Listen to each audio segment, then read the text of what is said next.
I can feel it.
I can feel it. What's going on, everybody? Hey, this is Terry with NSPS Paranormal. Man, podcast show. You guys know. But tonight, man, it's not about me. It's about these four teams that I have on my panel tonight. And you know what? And it's called the South by Southwest Paranormal Podcast because I'm putting together, man, teams from Louisiana, Arkansas, Oklahoma, and New Mexico. I'm putting all these teams together, man, for one purpose, and that's pair unity and just getting to know each other, And I was asleep and I was having a bad dream, and I like, Terry, you got to put this together, man. And you know what? It was 2 months in the making. Dude, in the last week, I put so much advertising into this. Constantly, every day I'm doing something. Every day I'm doing something. And I share it with the guys. If you see it on my page, it's all about this podcast show. So hey, but with enough said, I like to welcome everybody to the show. All you guys that are streaming with me around the world, all you guys that are on Kick, Rumble, Instagram, Twitch, YouTube, Facebook, my Facebook podcasting, and my personal Facebook page. I welcome all you guys to the show. And I'm not even counting all you guys that are following us from other 10 team members that also have LinkedIn. I welcome to you guys also. Welcome to the show. I really appreciate it. But with the enough said, it's not about me. It's about the teams that are on here.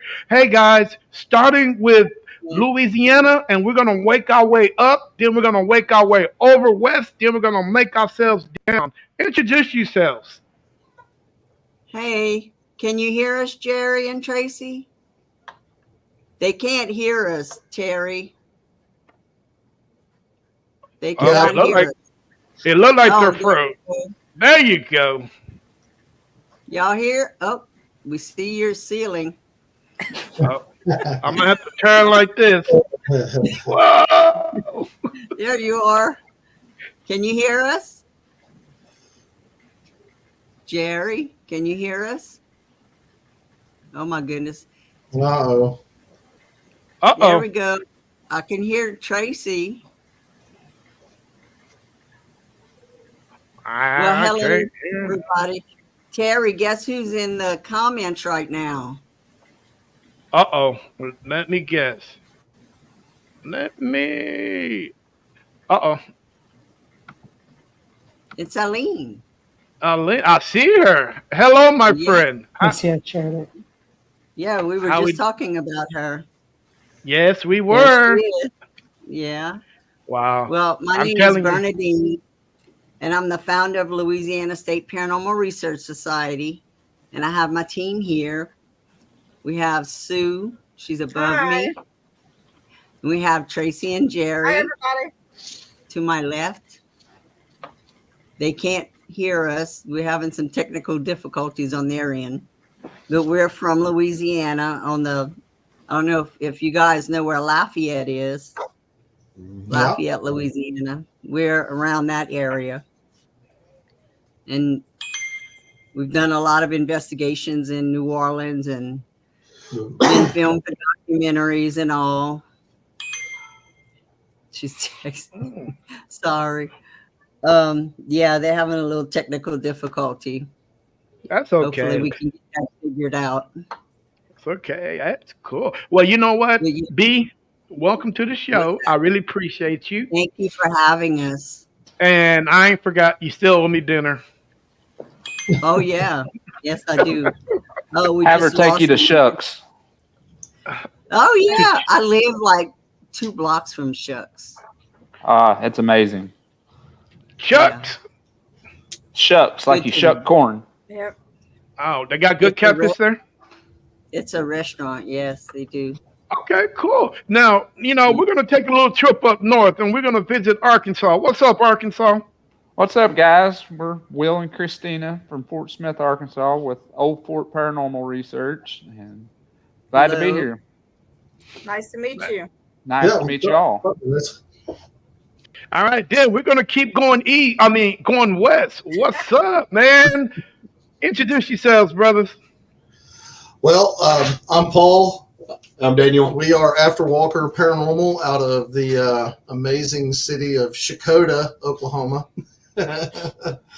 We are about, I guess you guys have heard of Shakota. I've been through it a million times. Oh, yeah, yeah. So you guys know where we're at. Not everybody does. We are about an hour, I'll say an hour and a half south of Tulsa, about a half an hour south of Muskogee, and about 15 minutes north of the awesome little city of Eufaula and that amazing lake that we have, Lake Eufaula. And it's a neat area. All right. Well, you know what, dude? I welcome you to the show. Also, I really appreciate it. Man, I had these guys on the show. Man, they were outstanding. Kept me laughing and kept me and educated me on a lot of things, about what's going on up there in Oklahoma. And just like B, when I talked to B, and I can't pronounce her name right. Alana B. Aline. Aline. My name's Bernadine and her name's Aline. We actually had a great conversation also because Eileen actually taught me something about, the paranormal field, the difference between something, and I think this was a good discussion between something that's paranormal and that's something that's supernatural. Me, myself, I thought that was one of the same, but apparently it's something totally different, totally two different entities. And man, I learned a lot that day, but thank you guys for sharing that with me. I mean, because if it wasn't for you guys, hell, I'll still be thinking one is the same for me. But with enough said, New Mexico is still not here, but that's okay. When he gets here, he can jump in. You know, so guys, everybody's been on my podcast, and everybody know how I operate. Now, since the last time I talked to you guys after Walker, I kind of tweaked some things a little bit when it comes to being on the show.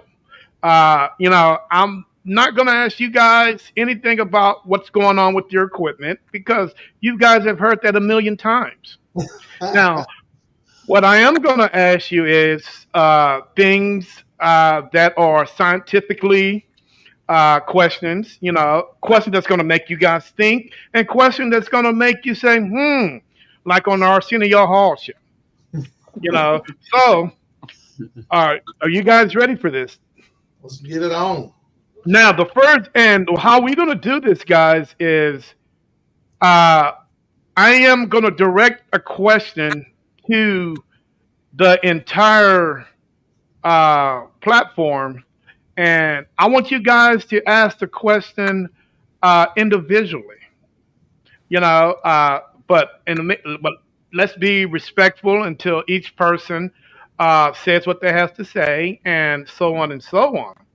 Okay, so the first question that I have for you guys is, and it's not really a hard one, and I'm pretty sure you guys have heard this question before. So, what motivates you guys to want to be in a profession that is so hard to, you know, it's so hard to be in?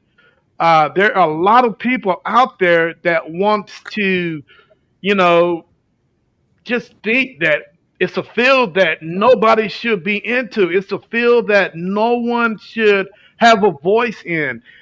What do you guys say to people like that? Who wants to go first? Who's first? You're at the top. You go first. Dang it. So, well, you said you're gonna make me think. I can kind of answer that. Go for it. Let me percolate a minute.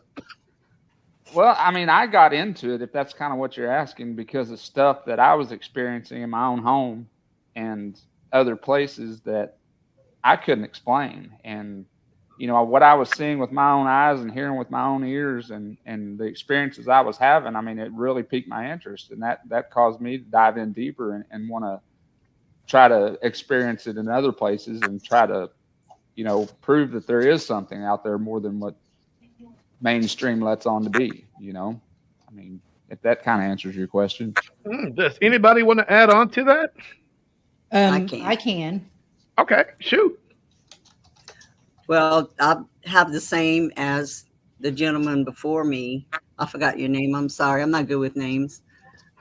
I grew up having to see a lot of things supernatural and paranormal.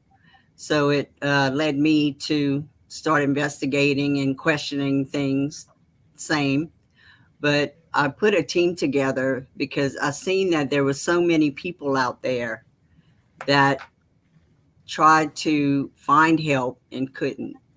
Like some people had their children affected, and that we look at that first. If the children are being affected, everybody's living in the living room, scared to be in their bedroom, and it could be something really simple, but they're afraid of it. So I figured, if they can't find help through whatever resources they're trying to find, maybe we can help. We don't charge. We go in and we give them evidence of what they do or don't have. We try to help them out, ease their mind so they can get back to living a normal life. Okay. Go ahead, Great. Steven. I mean, for us, for myself, yeah, I got into the paranormal field because of a lot of the same. I mean, the experiences that I had growing up.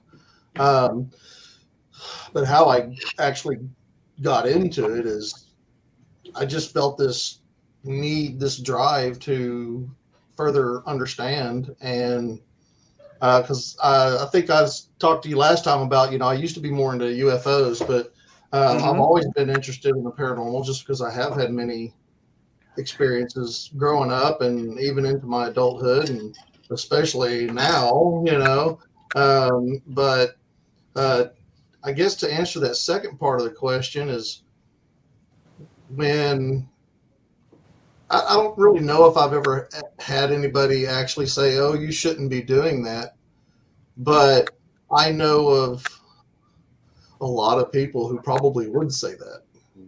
A lot of people, especially in the church. And I think my answer to that would be we help people as best we can. And if we can help somebody like Bernie out, if we can help somebody live a normal life, and we just had a case just last month. It was a residential case, and the woman had 2 young girls, and they were both having experiences. And since we went there and did what we do, things have been quieter. They've had an easier time. The activity's not all gone, but it's better. And so, anybody who might say, "Oh, well, you should just leave that alone." Well, I mean, it needs to be understood. And obviously mainstream science can't do it. So it's going to take a fringe science. It's going to take people like us to figure it out. People are always going to be afraid of what they don't understand. That's right. And if we don't understand it, and until we do, then people are just going to be scared. Yeah. I totally agree. Great answer, guy. Hey, now, fear. How does fear impact any one of you guys' investigation when you guys are out there investigating? And how do you guys manage that fear when it comes up out of the dark? Face it. Face it, yeah. You face it, or do you run from it? No, trust me. There's been times I've wanted to run on many occasions. No but running. I just have to suck it up and go on. No, there's no running, because we're there to find things. So if we're finding what we're looking for, you can't run from it. No, No, you're doing your Gotta job. keep that's right. Now, There you go. I have had an instance, as a matter of fact, it was at that same residential investigation we did. We had April, who's not with us tonight. She was in one room. Daniel was in another room, and I took a camera and I went into the back master bedroom. And as soon as I hit the threshold, I just felt this overwhelming sense of, you're not going in there. You don't need to go in there. And so I'm standing at the threshold of the door. I've got my digital voice recorder out, and I asked a few questions. And as I'm turning and leaving, bam! And yeah, that startled me. I was like, "Oh, hey, what was that?" And I did. I kind of screamed out because I was turning right, and it happened to my left, so I never saw it. But I mean, boy howdy, was it loud! And turned around, and I saw nothing. We think we found what the culprit was, which is a fan, but we could not figure out how it did what it did. We never could figure it out. Man, you just can't trust those fans, man. They are something else. I'm telling you. I've had trouble with fans too. Guys, how do you guys be? This question is specifically for you. How do you maintain a healthy mindset when exploring a potential or traumatic location? What do you use to protect yourself just in case things go wrong in that location? Well, there's never a guarantee that it won't go wrong, but we do say our protection prayer before we even enter a location. And we try to get the client to do the same, but if they don't, we still do. And we also do it before we leave. We try to surround ourselves with protection and hope for the best. We don't go in provoking, for one thing. And if things get out of hand, we don't stay. We'd have to leave if it got out of hand, because they do have cases where, that's out of our control. If something's out of our control, I try to find someone that has, more power than me to go in and deal with something like that, especially if it's supernatural. We Now, try to go in and give them evidence of what they have, right. but some things that they have, we don't have control over, and we don't try. We just know they have something, so we find somebody that can help them better than we can. Now, have any one of you guys on the panel ever been through something like that and did everything that B says? You guys done all that and it didn't work. Have anybody ever done that before? All right, Arkansas, talk to me. Well, we did a private residence in Roland, Oklahoma, and I wasn't very experienced at all. And I had something attached to me that followed me. And I actually took it to another location that same night and left part of it there, evidently, and took the rest of it home with me. And it affected me for a good 2 to 3 months. And we were actually in New Orleans doing an investigation at Bloody Mary's, the voodoo apartment upstairs at the Voodoo voodoo temple. house. Mhm. And they helped me more than anybody get rid of whatever was with me. So Interesting. Okay. Now, guys, and I can honestly say that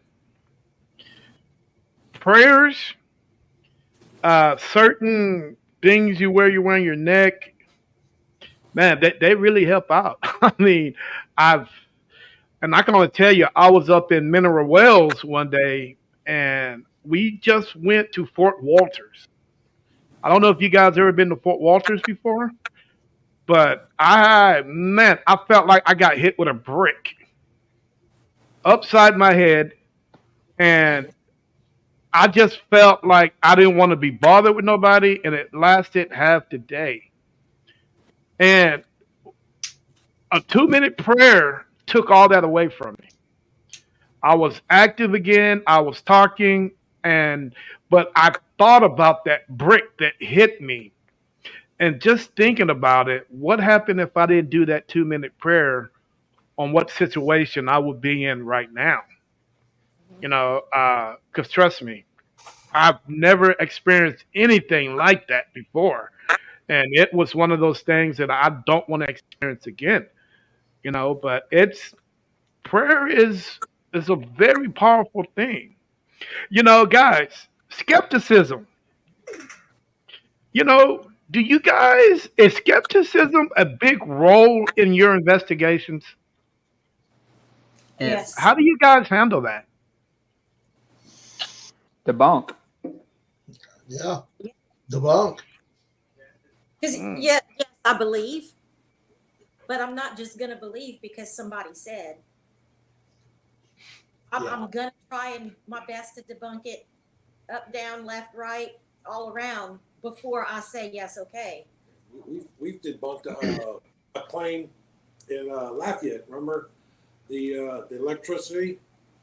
They had Dean. they had a short right by their refrigerator. Mm-hmm. We narrowed it down all the way to the refrigerator, and it was causing the weird feeling in the house because it was just electrical. It wasn't nothing spiritual. There was nothing about it.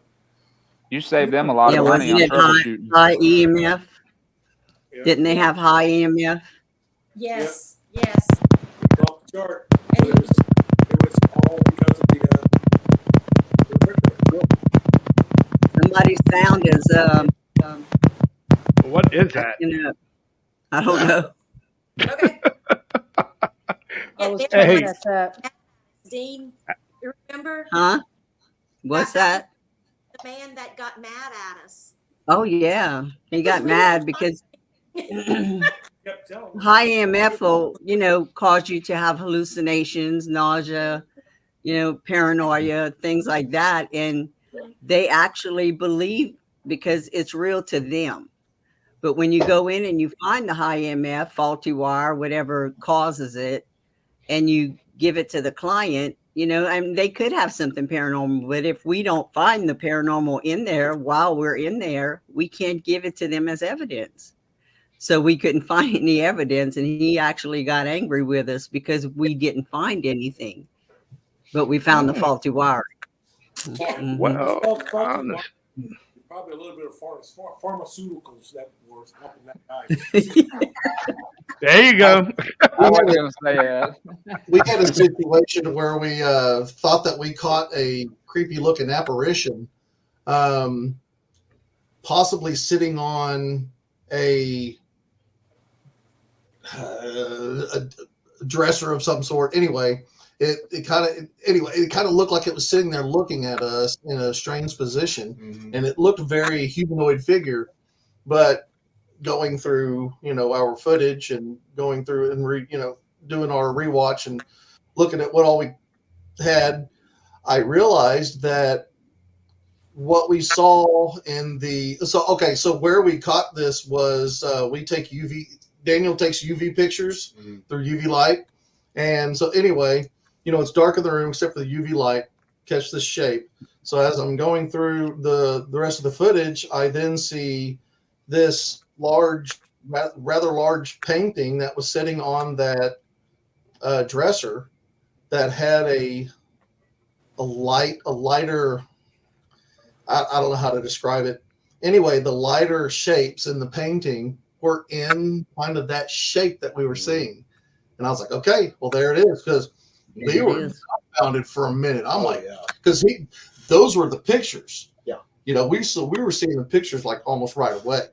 But the video, I don't go back to the video unless I want to stop and look at something. But I don't go back to the video until we're done, and I start watching and going through all of our evidence. But for a minute that we were faux show. Man, we got that something. And I saw that and I was like, no, we're catching that lighter spot on that painting, and it's making it look like that there's a figure sitting there. And so, of course, at first I'm writing it down saying, okay, I'm gonna have to talk to the client about this, but and then once I saw that, scratch it off the list, debunk that, and that's just, you have to pay attention to those things. I mean, you have to be diligent, you have to be vigilant, and you have to go through your evidence more than once, in my opinion. That's true. I mean, there's you have to rewatch, re-listen. And if you're doing EVP and you're analyzing your EVP and you close your eyes, you can hear better and pay attention better. Because if I'm doing EVP and I'm on my computer and I'm doing this and doing that and listening at the same time, I will miss everything. I have to go back and redo it every single time. So I have to focus on just that. And if I hear something, I go back and I close my eyes. And that's when I can hear it better. Yeah. Okay. Little tips and tricks. Sue, I have a question for you. Answer. Huh? That I might have an answer. Well, it's pretty easy. I try not to, ask a lot of hard questions. Psychological. Impacts of investigating in a traumatic location. How would you handle something like that? If it was a traumatic situation, Mm-hmm. well, If it's something that's so bad that happened in a location, you feel it the minute you walk in that location. You feel all that negative energy. How do you cope with it as a paranormal investigator? What do you do? well, I am. And we have at our last investigation, remember? Yeah, as soon as we hit the door, all of us said it at the same time. We felt it. I am new to all this. You pretty much have to stay calm because you have to stay in control of everything.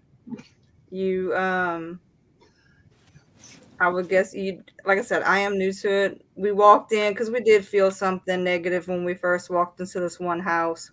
We walked in calmly, talked to the owners. Go ahead. I said that woman invited all that stuff in. She really did. Uh-oh. Yeah, she did. The thing is, she wanted us to validate that the place was haunted, not get rid of the haunting. She has bed and breakfast, and she wants to sell it out as being a haunted bed and breakfast. I've been there. I've done that. Yeah. Yeah. Now, do you guys think that is the common UFO that lots of people are doing. I mean, because if you really look at this, it's a big money maker.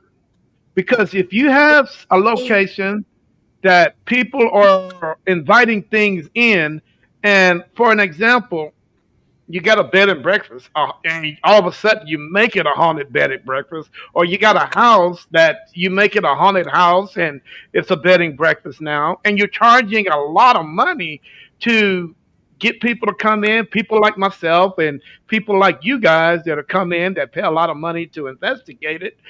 Man, could that be the new norm these days when people are finding easy ways to make money? I sure hope not. Yeah. They're going to end up being sorry. Exactly. They're going to end up inviting the wrong thing in, and they're not going to know what to do once it happens. And Hey, boo, that's they got to live there after we leave.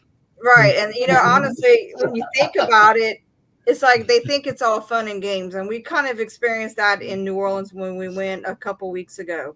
And, I'm a people watcher. I watch everything, I observe everything.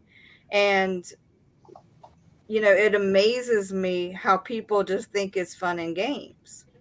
I don't think they really take it seriously and, take into consideration that you can just do the wrong thing or, provoke, and things can take a turn in a split second. And then what are you going to do? It's like, I don't think they realize what they are doing and how serious it can get, Yes. So it's Till too it late. follows them home. Yeah. Yeah, or it's too late, even if it's in their home.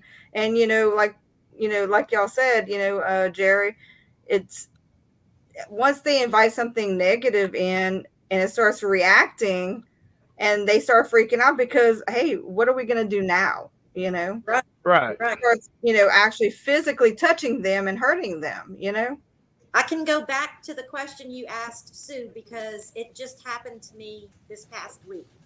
Mm-hmm. Went to a local restaurant in Lafayette, and the second I walked in, I had the most uncomfortable, nervous, oh my God, get me out of here kind of feeling I've ever had in my life. Wow. Couldn't tell right away where it was coming from. Started paying attention to it. It was coming from the front left where you walk into the restaurant. And I would see a flash of what was upsetting me.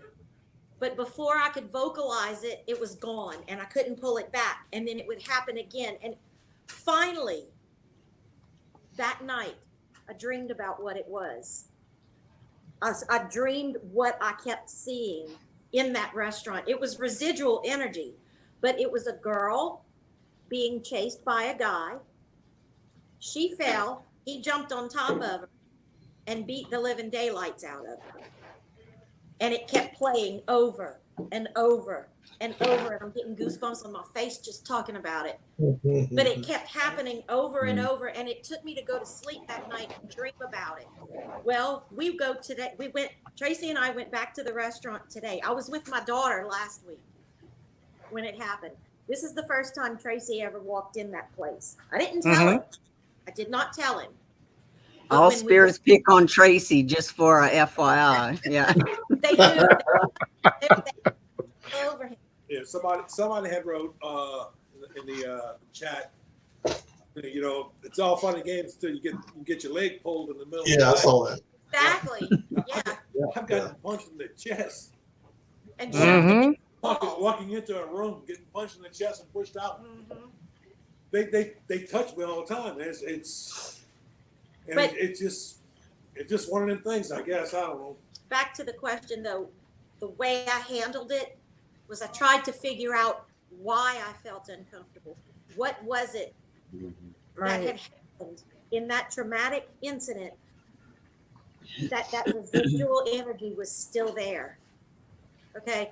And it took me to go to sleep that night and dream about it. Now we walked in today. We went for lunch today. I wanted to see what would happen with him.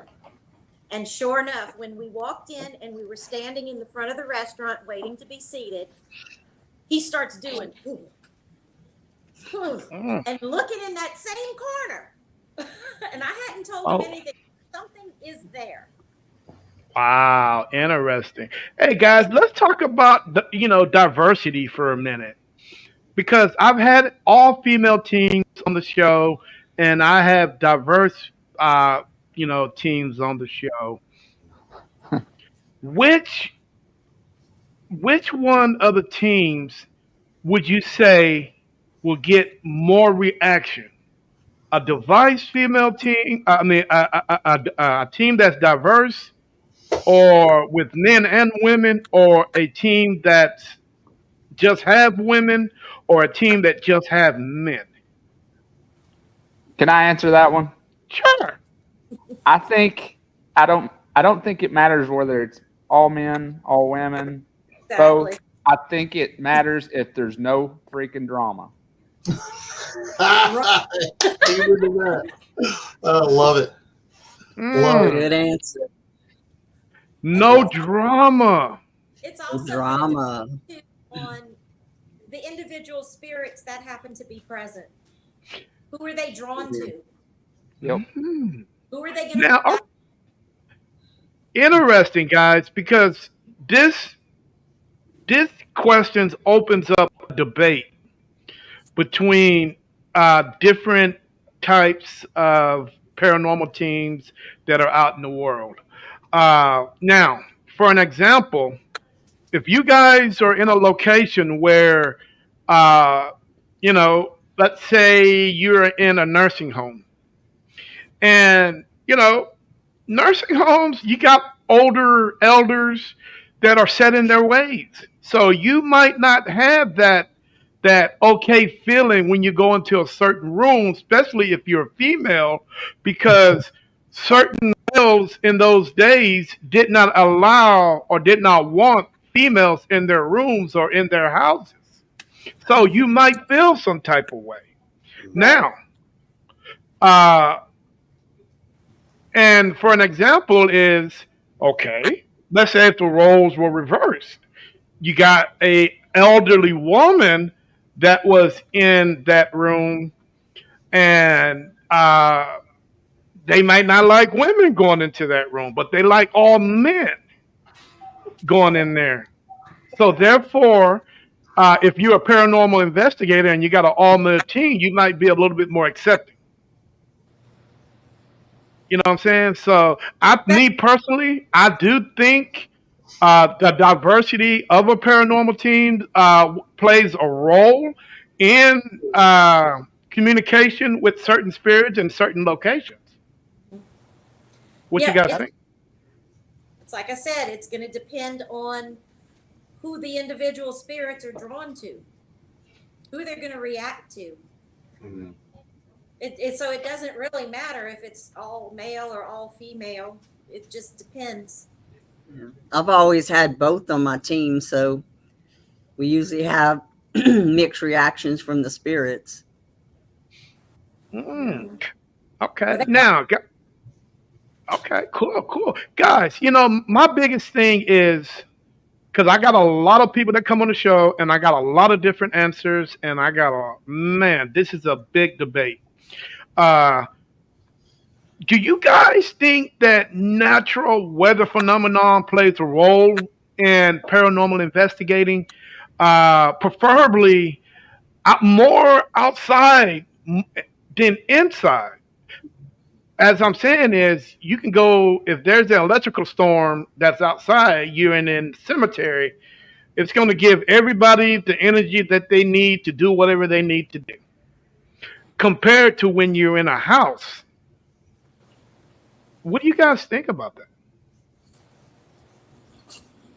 Well, I won't go in a cemetery in an electrical storm.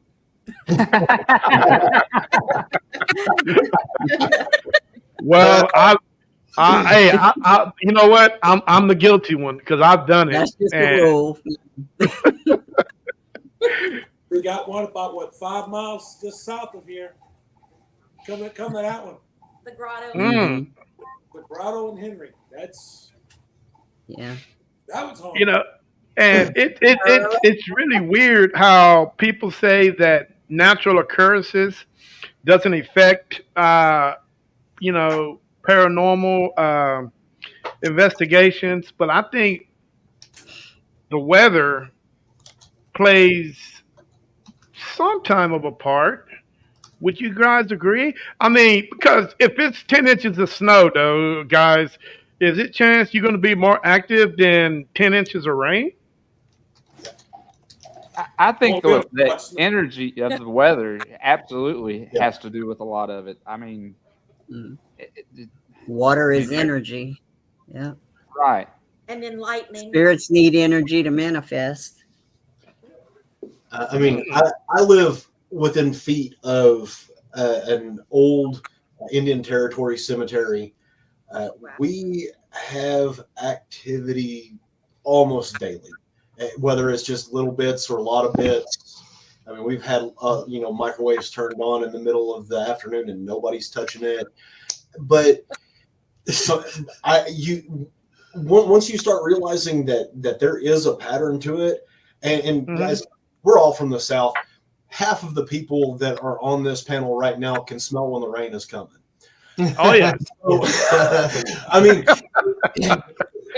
Correct. it's one of those things where we attune ourselves to things like the weather while we're living. Why doesn't it affect us whenever we're crossed over to another form and we're just a spirit entity? I truly think that, and I've seen the differences in activity due to weather, barometric pressure, Moon phase. moon phases, whether it's cloudy or not. I mean, it's interesting living exactly where I live. Yeah, it's literally like 2 days ago. I think Thursday. It was Thursday. It was Thursday. I went over to his house. I was like, I go to the bathroom, so I went to the bathroom, and there's a shower chair in there that was probably about 6 inches behind me, and the damn thing moved. I heard it, and I turned around, and it jolted again. That's the type of we have literally been in his kitchen, Wow. and the fan or the microwave, The the vent hood, the fan kicked on for like a minute, and then it just turns back off, and it just does it randomly. There's nothing wrong with it. It doesn't do it all the time, just randomness, total randomness. And I mean, his house is nuts. That's awesome. Sounds like it. So Yeah. Terry sat in with us last night for a little bit. We do our mini hall live on Friday nights, and we do it from their house. And Okay. we actually set some devices out on a table while we talk, just to see if they go off. We will use our ITC devices like our Chattergeist and our ITC apps, stuff like that. See what kind of rings through. We really like the Chattergeist. It's very much like an Ovilus. But I mean, yeah, this house is nuts, y'all. Awesome. Don't forget, we're only an hour away. We'll be knocking on your door. the Judge Parker's. Well, Hey, there's a trade. That would be awesome. I think all you guys within a couple hours away from each other. I think Lafayette. I think B would probably have to draw the fathers to get to you guys. Hey, it's okay. Yeah, I think she's about 7 hours away. Okay. From us. Whoa. Road trip. Yeah. Road trip. Road trip. Okay, Yep. personal beliefs, guys. Everybody have their own personal belief. How does personal belief impact a paranormal when you guys are investigating? How does that impact on what you guys do on a day-for-day basis? Personal as what? Personal beliefs. It could be religion. It can be, just personal belief as everyday life. Anybody? Okay. Well, personal beliefs like that last investigation we did. As soon as we walked up to the door, she's got a pentagram on her door. She had a pentagram On the door. on the door. Okay, so off the top, I got the fence on that because of the fact that you're inviting this stuff in. You're not seeking help. No. You're inviting it. You know, She was. so I mean, that kind of stuff right there. I was already on guard the moment I walked in the house. Yeah. So that kind of stuff there is. She wouldn't say it, but I guarantee she did a seance in that room. Oh yeah. That one with the The flashlight. flashlight went started through shining. it. Definitely. Sue's first investigation. Yeah, that was my first one. And we had the flashlight. It was on a little end table between Tracy and I. And it kicked on. It spun around a couple of times and flew a good couple feet off of the table. Wow. It was yeah. It was I can't- pretty shocking. I was drawn to that room even before we even walked in the house. I was drawn to that room. Remember, I kept pointing at that room. I was like, "There's something in it." Mm-hmm. Yeah. All right, guys. You can Hey. feel it. Well, Yeah. guys, New Mexico has finally arrived. Oh, hey. Please, yeah, Zodiac Paranormal. Introduce yourself to the world, brother. Can you everyone hear me okay? Yes, Yes. sir. Oh, that'd be someone. I can't see. So, I can't see you. yeah, I'm on my phone. My my computer's messed up. I just got off work, 12-hour shift, and I can't get the dang camera to work. But I'm currently on my phone right now, so you'll have to bear with me and see if I try to figure this out. But I got no, you. my name is Anthony. I go by Ray, and I'm from Santa Fe, New Mexico. As far as I know, I'm the only paranormal group that makes any kind of public appearances or really helps anywhere in the Santa Fe, Albuquerque, and Espanola to Taos area. So Wow. Welcome. Welcome to the show, my brother. I appreciate it. Hey, and I knew you were gonna be late because, man, I tell you what, I wouldn't want to drive 80 miles an hour to get to a podcast after a 12-hour shift. You know what I'm saying? But welcome. The discussion has been deep, man, and we'll try to keep you in the loop as far as what we're talking about. So bear with us and feel free to jump in, man, if you got anything that you want to comment on and all that stuff. But hey, we are having a good time. Hey guys, question. Now I know everybody have experienced this. And this is a well known occurrence too. And it's really starting to piss me off because people are taking advantage of us, you know, for our kindness, our weakness, and all that stuff. And to me, I think I'm starting to get a little cold hearted when it comes to things like this. And it's people that wants to put us in their in their book saying, "Hey, man, I actually had somebody do this, somebody do that. I'll put you're on my bucket list now." Dude, I am not your bucket list person. Do not do that.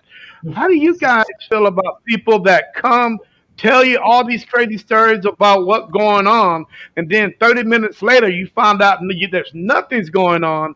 Then y'all taking a group chip, just taking a group picture, saying, "Well, thanks for being on the bucket list." Wow. I don't think I've ever had that problem, but I have had a problem, and you might want to, look out for stuff like this. I had someone message me with a photograph saying that this was in their kitchen, this creepy looking, monster looking thing in their kitchen, and sent me pictures of all kinds of stuff. Well, they gave me an address and asked me if I can go and do an interview because they wanted an investigation. Well, I knew I had seen that picture somewhere before because you get sent so many fake pictures.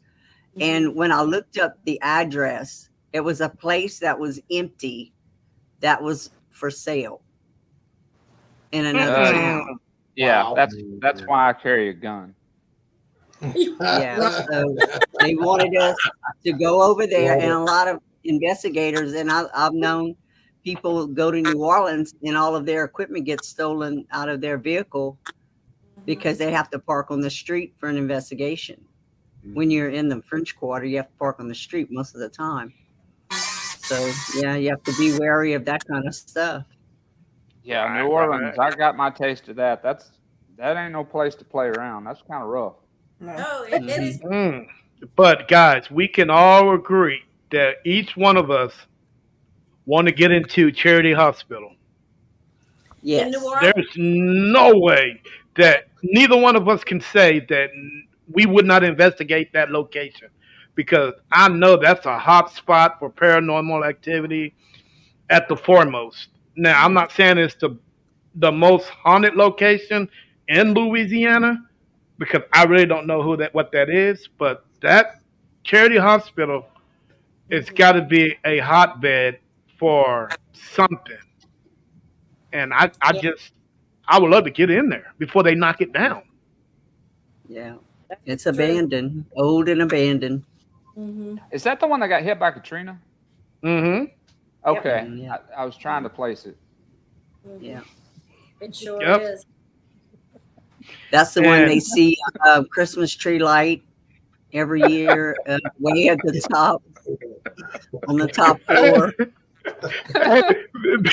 man, and when B was on the podcast, when she told me that, and I had to ask, I like, dude, why aren't the cops going up there? He's like, what cop in their right mind gonna go up there? I'm, They're not. Mhm. I'm the only cop that would actually do it. Yeah. Somebody said in Woo. the chat, even the ghosts are scared in New Orleans. Yeah, yeah, Hey, we but the were laughing but about the that. but the thing is, guys, where did they get the electricity to put the damn Christmas tree? All right. Right. That's the biggest question. You know what I'm saying? So yeah, guys. All right, you know what? All of us is here, and dude, the biggest question is, and I thought we brought it up, and question number one is why come the scientific community has not brought a chair to the table for us? Anthony, can you answer that question for me? Well, the way I like to conduct my investigations is I try to look for a logical explanation first, because in some cases that I've done, it's usually just been explainable. But I feel like if they really enveloped if they really embraced the paranormal side of things, that it could be very shocking for people, because people always assume that, I mean, hey, we're the kooks, right? We're the ones that don't really have anything better to do, so we just decide, hey, we're gonna go hunt some ghosts and do all this stuff. But it's so much more than that, and It really it's is. crazy because we most if you asked, I think there was a statistic done not that long ago, but it was like how many people believe that, like, there is a supernatural world or aspect of things versus people who think that there's nothing after you die, and then it goes into religion and all kinds of sorts of stuff. But it's crazy because I feel like if they decide, hey, we're gonna bring a chair up to the table for our input, then it could disrupt a lot of things. It could play into politics. I feel like it could, be brought up really big in religion, and I don't know if people are kind of ready for that, because people, it's so much easier to be like, oh, those guys are kooks, those guys are crazy. They don't, Mm-hmm. they're Right. not. It's a fun topic to think about around Halloween, but realistically, All it's not right. a thing. But Well, then and you have all of us here that um, try to make it so where it's like thinking outside the box. Not necessarily. It's more like thinking outside the box that's inside of a house, Right. and They're we're all eventually just gonna kind of have to. I'm sorry. They're right. eventually gonna have to look at what they're doing with the alien UFO phenomenon. They're Exactly. giving it to Right. people in doses and doses and doses until eventually it's the new norm. So Mhm. they're eventually going to have to face it. Yep. Well, it also wouldn't Right now, it's hurt not if profitable, so Mhm. they can't make money off of it. So let's not bother with them. They can't tax it yet. So- right. Right. Well, like I was going to say, it also it wouldn't hurt if paranormal teams would quit fighting even about the use of a piece of equipment like a REM pod, for example, like how you're supposed to use it. And I mean, because there's so many people who have even different beliefs on equipment, and I mean, there's people who I say people groups out there who don't want to use a piece of equipment in a certain way, and another group that will use that piece of equipment in that certain way, and oh well, but you shouldn't do that because it's not legitimate. Well, anyway, I think you guys know what I'm talking about. We I mean, we all can't even we all investigate in different ways, sure. and Oh, a lot of sure. teams they don't want to unify, and I don't think a lot of teams will ever unify. And there's a Right. bunch of That drama. goes back to my drama. There you go, Yeah, drama. a lot of Exactly. drama in the Right. field, and so like us, we kind of keep to ourselves and talk to Totally. those like-minded individuals that are out Right. there for the same reasons. Yeah. And a lot of people are afraid of what they don't understand, and so like I don't show evidence in front of children. And the same would be with an adult with the same kind of mind. If they see it on TV, spirits and ghosts and horror movies and all this, they see it on TV, to them, it's entertainment. But if they see it in Mm-hmm. real life and they actually know it's real, Mhm. you show them evidence it's real, it kind of changes that person or Yeah. a child. So I won't show that to children because now they know. So it changes their whole demeanor about the paranormal. So if a Mm. person's afraid of things like that, it's easier for them to say it doesn't exist. I don't Right. believe in that.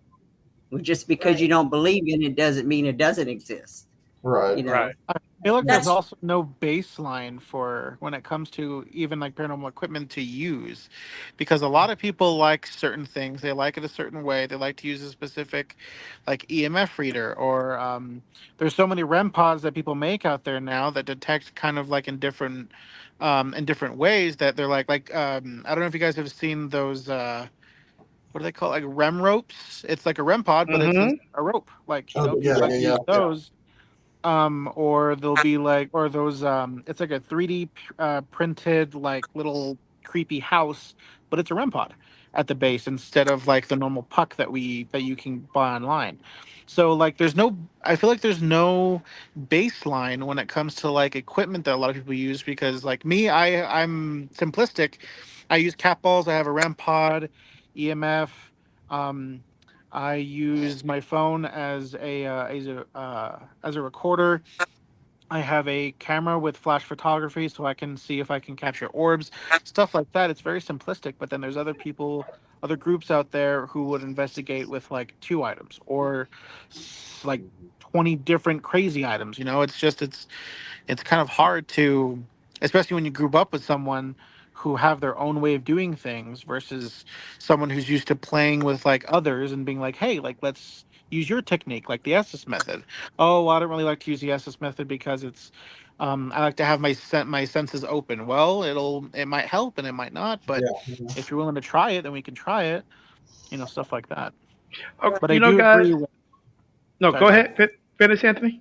No, but I do agree with not showing like evidence to kids if there are kids around, because I did have a case recently, and unfortunately, I wasn't able to help this man and his child. They're both deaf, and it was really hard to help them. But and the kid was like 13, and he really wanted to know what was going on, and I refused to do that because he was really scared, and I'm like, I'm not going to play into that. Okay. Now, guys, I'm Thanos.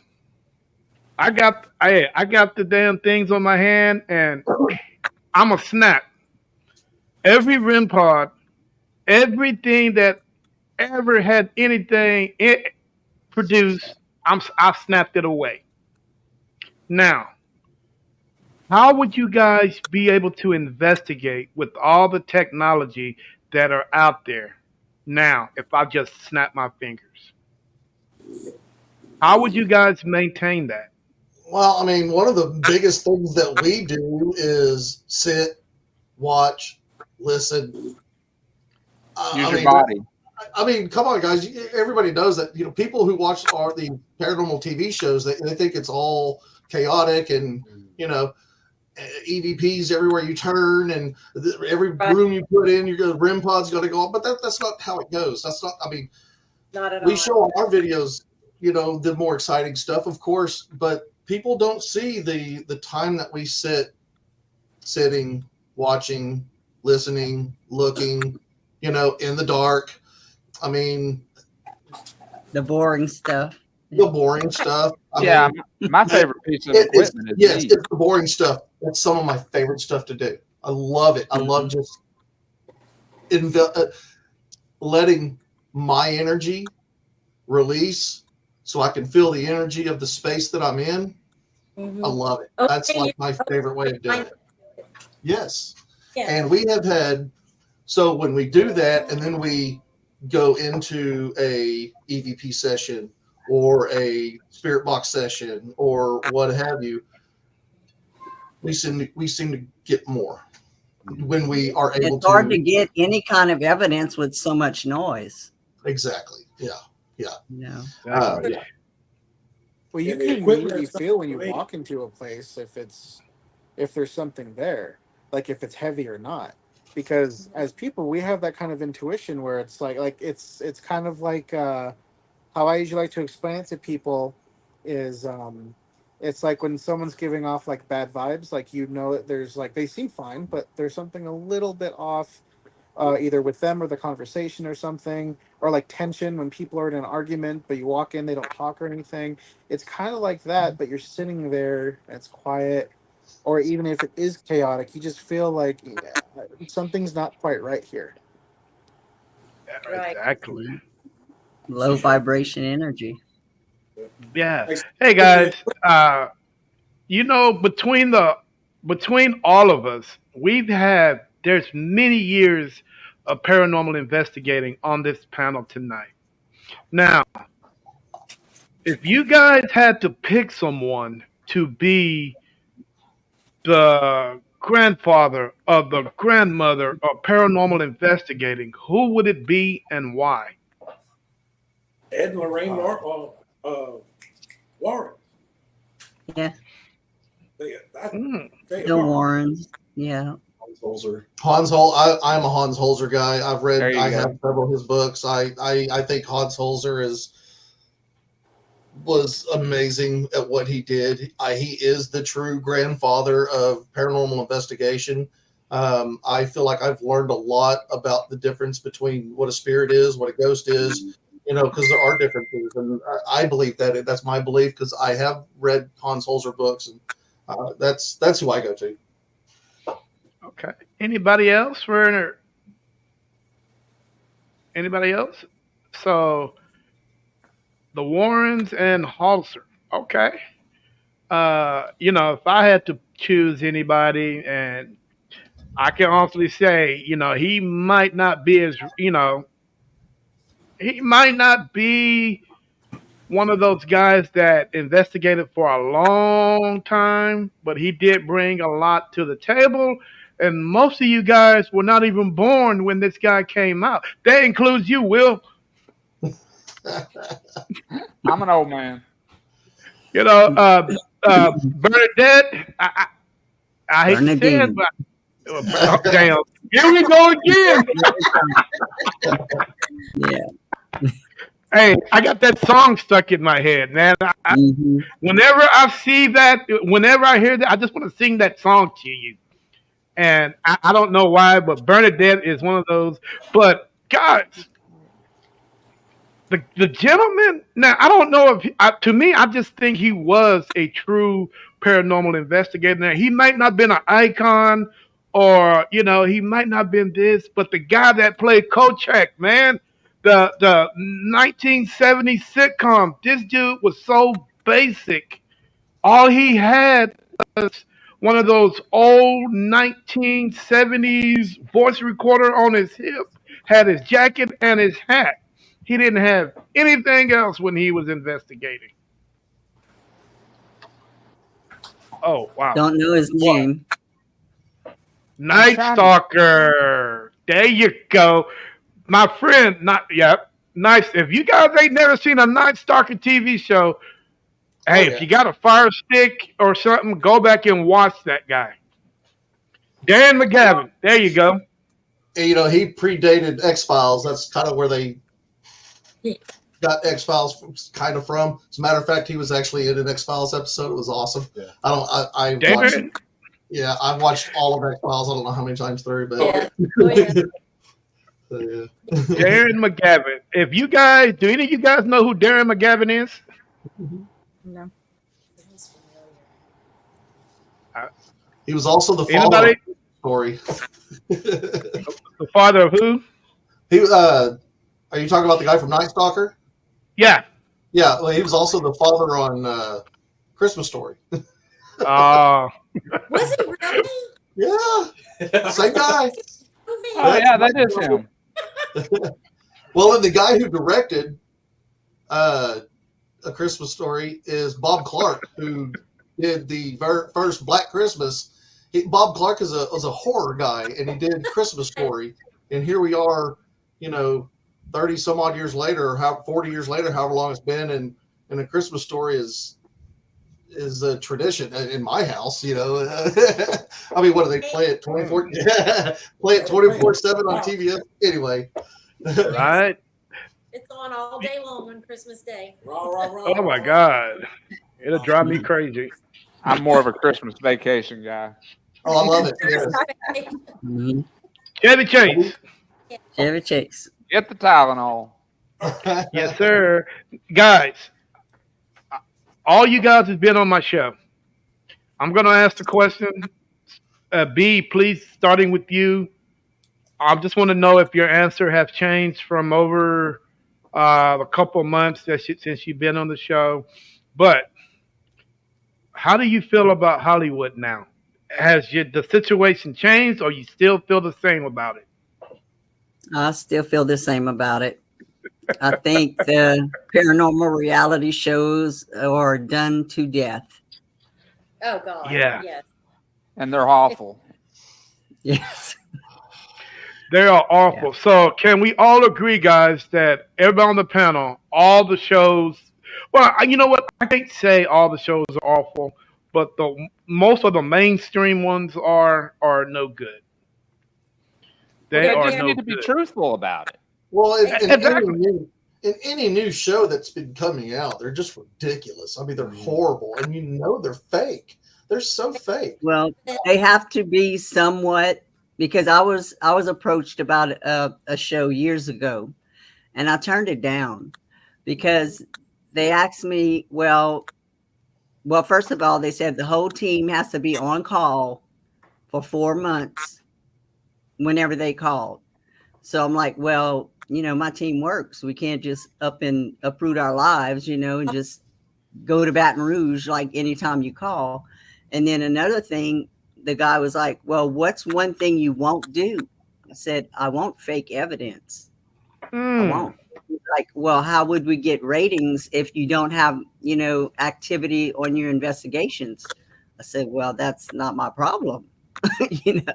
I'm not going to just fake evidence for ratings. That's just not me. I'm not going to do that. So I turned it down. So they have to do that for ratings. Sorry. Go ahead, Will. There's a delay.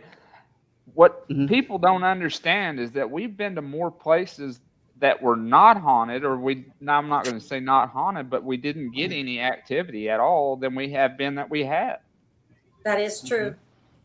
I mean, it's a crapshoot. Yep. Yeah. It's like a. Oh my goodness. Oh yeah, they wanted us to be on naked ghost hunting show. Oh, did I I'm you like, didn't really want even. to? Nobody wants to see okay, this. I'm sorry, no. We don't even want to see this. Where would you put your equipment? Yeah, he was They're really I wanting don't to want to get see scary. myself I'm not naked. gonna Let answer that. somebody else see me naked.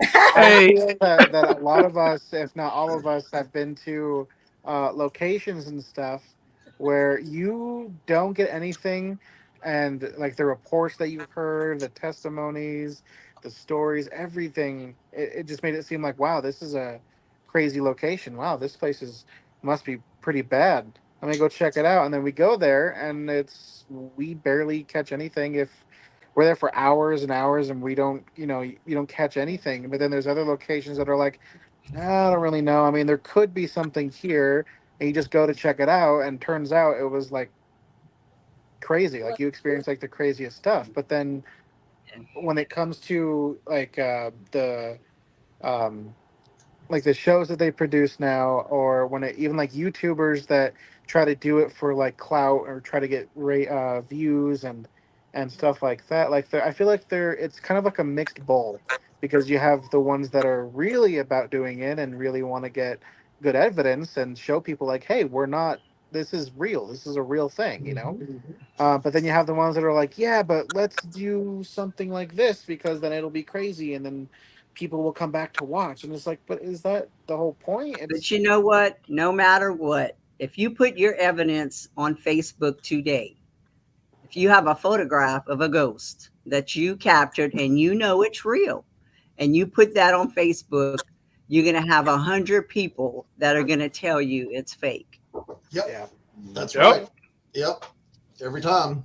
Or every they're Yeah. gonna time. take, Um, or they're gonna steal it and say it's Or their picture. steal it and, Yeah. yeah, redo something on it and put it back and say you did it.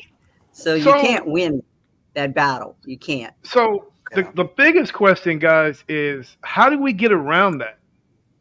What do we, as paranormal investigators, what do we need to do to get around that situation? When you get that answer, let me know. yeah, Yeah. I agree. The I've only Because had thing my that I could think evidence of. stolen at a convention I was speaking at. I was on a let's see, panel that's crazy. speaking, and that's back when we had the 35 millimeter and you put your stuff in a photo album. And I had a Hmm. ghost dog, my only ghost dog. And they passed my album around the room, and someone stole my ghost dog pic. Darn Yeah, ghost dog pick.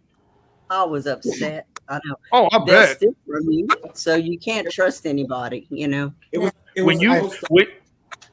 when you find out who did it, you let me know. I'll make a road trip. We'll go get him. I said, you know what? If I ever see my ghost dog on the internet, I will be mad. I'm gonna call him out, but I Um, never did. you, you know, They know Anthony. who they are, Dean. Oh Yeah. yeah. Hey, Anthony. New Mexico paranormal teams and far and few. Can you Sounds explain why that's the case? Honestly, I have no idea. I know there's one other group down here. They're called Southwest Expeditions, but they mainly do touring. I think they're based out of Las Cruces, and they do tours at the. They have like a deal with the courthouse, and they do Hmm. tours in there and stuff like that. They capture some pretty crazy stuff, but that's not all they do. That's like a little bit of what they do, and then they mainly do touring, like during the day. It's they claim that's where La Llorona was, so they play on that, and We saw it's that show. just it's kind of hard because I have reached out to some people, but like I recently found not that long ago, it's an oddity shop that opened up here. I want to say like 6 months ago, and it's ran by a woman named Rose, and she's absolutely amazing. And she does investigating too, but it's no one's kind of just doing this. I'm the only one that I found so far that specifically just does cases, both house calls as well as for um, like big commercial properties or small ones or family local business stuff like that. But I was going to say back to the previous question. I feel like the way to kind of eradicate that would have to be put on like a pin in it until we get the scientific community to kind of like pull up a chair, because I feel like we could say all day long like, no, like this is legit, and you can try to see if the photo's been doctored at all, but then with everything nowadays, like you can get an AI generated photo and be like, oh, like this is legit, and hey, it wasn't doctored, but it was not necessarily real. And if It's hard to you, tell the difference now. I'm sorry. With AI, it's hard to tell the difference. Yeah. Yeah, I've been fooled a lot on just simple stuff, not even having to do with the paranormal, and it's crazy because now it just makes it so much harder. And Hmm. it's not for the reason I'm doing it, it's not necessarily to just like for fun, but it's like I hear a lot of times people are like, "Oh yeah, you should come investigate like my aunt's house. Like it's absolutely crazy." And then they go and then it's like nothing. But then you go to some other place and it's like, "Wow, like that's yeah, something's definitely going on here," and it's just the thrill of solving that puzzle. And Right. it's also Yeah. being like, hey, like if people don't know what it is and they're genuinely scared, it's like, well, hey, let me help you out and help you identify it, you know, That's because the even whole reason sometimes I got peace into of doing it. mind can help. Yeah. Well, my team That's was called in one time, and these two guys wanted us to go and do an investigation at their home. Well, come to find out, they were actually wanted us there so they can learn how to do the paranormal investigating because they wanted to put a team together themselves. Yeah. Hmm. Yeah, and see, a lot of Yeah. people are also like scared to even step foot in this because then I've been called crazy. I've been called, oh, that's not real. Like, oh, like you're just, that's you have to fake at least some of that. A lot of it can't be real. It's just like, no, like I don't see the point of faking something because if I don't get a lot of people watching it anyway, and the stuff Hmm. that I do post, it's like who am I going to try to impress here? Like I'm trying to kind of explore the unknown and prove it not only to myself, but if I can help someone else believe, like, wow, I didn't even think about that. It's a whole different kind of feeling that you can get, and if you can help someone in the process, it's even more rewarding. Yes, I agree. Hey, guys, from a scale from 1 to 10, tell me how dangerous you think what we do in our everyday life as paranormal investigators. How dangerous it really is from 1 to 10, starting with Will. Well, I see all these idiots out on the road every day, so I put my life at risk 24/7. But I think it's dangerous if you don't educate yourself on what you're dealing with and protect yourself. It can be very dangerous. That's like I told y'all earlier in the very first investigation I went on. I didn't know what I was doing, and it showed because I brought it back home with me, and it wasn't good. So from 1 to 10, Will. I'd say 8. 8. Okay, good number. All right, after Walker, what number would you say? How dangerous what we do? Well, if you talk about running into things in the dark, it's a 10 for sure. Because I mean, I'm a klutz anyways, and I'm going to run into things even if the lights are on. And I'm worse. And he's worse. But if you're talking about dangerous entities, I mean, 99.9% of any real spirit that you are having some sort of contact with is not going to hurt you. It doesn't even. I mean, they're interested in talking or playing jokes or things like that. Now that tenth of a percent, that's where it kind of gets iffy, and you know, being somebody who has been touched before and understanding that they have the capability of contact, I would say a 7 or an 8 for sure. Yeah, Hmm. I would. Okay. I Whoa. would go with an 8. Yeah. Okay, Anthony, what do you think that your number would be?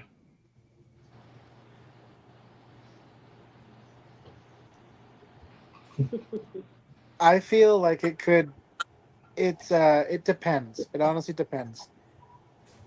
I would say a 6 if it's something that I normally deal with in terms of a spirit. If it's something darker, then I feel I can go to a 9 because Mm, Sure. it's you. That case I told you all about um, uh, the father and the son. They were both deaf. That I would say was a solid 9 because that was some pretty dark stuff that I was not sure what I was getting myself into because at first glance it was something that seemed very simplistic. mm-hmm. But then as I kind of got into the case, it was like this is out of my depth. And I'm not gonna be like, oh, I know how to deal with this easily. No, it's something. I mean, I'm a person too, and I got pretty dang scared. But yeah, I would say either a 6 if I'm dealing with a normal spirit, and then I would say a possible 9 if it's something a lot darker. Ooh, okay, Miss B. What's your numbers Well, or I've been number? doing this over 30 years. So I've been thrown down, bled, scratched, sat on, held down. So I've felt the works, seen the works, got my clothes yanked off. So yeah, I've dealt with human spirits, inhuman spirits, and you have a potential of both being angry at you. So I would Mm, go definitely a 10 on Sure. both yeah, of them. okay. Sure.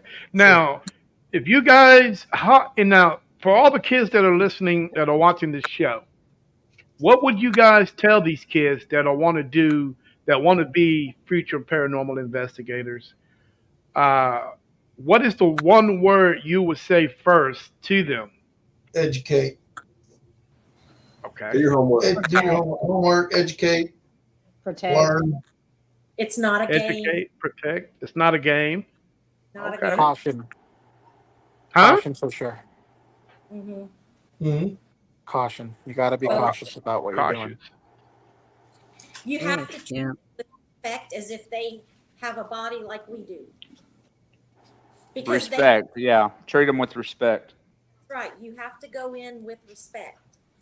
You know, exactly. you have to treat them the same that you would treat a living human being in your face. Mm. And the guys, and the one thing that keeps me about paranormal investigators is do not talk in a specific way. Like Tracy is saying, is just talk to them because they are people. Mhm. There's nothing different about them. That's They right. They still, it's nothing. Oh, and So go ahead. one of the biggest things I tell people that I investigate with or that investigate with us is for God's sakes, don't whisper because that is a freaking EVP nightmare. Correct. Yep. You know, and guys, and the biggest problem that I have is, and I'll tell everybody that came on the show, I'm an out of the box paranormal investigator. I like to think out of the box. As a matter of fact, I like to rip it up every now and then because it keeps the spirit's attention. If you in the box and there's 50,000 other paranormal investigators in the box that's doing the same thing, asking the same damn questions, and dude, it's gonna drive me crazy as a spirit. I mean, that makes me not want to communicate with you. Mhm. And Talking so, to the red light. Talk to the red light. can you light up that damn cat ball, dude? Well, we've all said it. My wife likes to ask if you're a butt man or a boob man. Hey, I You like know what? that. And Yeah. that is We out haven't the tried box. that one. We're gonna have to try that. Yes. Now, We're going to steal that. Just let you know, we're stealing that. you know I what? did. We were I'm gonna we were steal it. live. We were live on Yeah. an investigation in Independence, Missouri, and I'm the one that does the research on the team. And a lot of times I build cases if it's a family through ancestry, and I find out a lot of stuff. Well, a lot of the stuff that I read, like in the newspaper, this guy was like a womanizer. So we were all sitting in the what was it, the lobotomy room? Yeah. We were all sitting in the lobotomy room, and there was like 6 of us in there. And I just everybody was quiet, and I said, "Well, can you tell me if you were a boob man or a butt man?" And He likes boobs. You got the Never would even think about asking somebody that. X-rated I'm gonna steal it. DVD. That, or do you miss sandwiches, or did you like Well- steak? Stupid stuff. Now, okay, guys. Okay, answer this question for me, guys, because I think me and you've had this discussion, and after Walker, I think me and you had this discussion also. Is there politics in heaven? I freaking hope not. Is there politics in heaven? No, but I listen don't to me, think guys. there's so much arguing there. But here's the things. Why are so many spirits, or if you ask them specific questions, you get specific answers. Now, if you ask them, can you tell me what color it is? And if you actually had communication with the spirit, and they ask you, can you do this? Are you allowed to do that? They always say, hey, I can't tell you that. So there is somebody with the hierarchy that is telling these spirits that, hey, you can't talk about this. You can't talk about that. Word You can't guy. discuss this. You can't discuss that. So there's got to be some kind of politicking going on who's putting these laws out, because apparently these are laws, and you have to go by these laws if you in a certain place. Mm-hmm. Yeah. Eileen said if there's politics, it's not heaven. Yeah. Well, yeah, you're right. Oh man, boy, that would be, you know what? That would be open for a great debate on another show, because there is many people out there that like to say, yes, there is politics in heaven. Because if not, everything would be free will.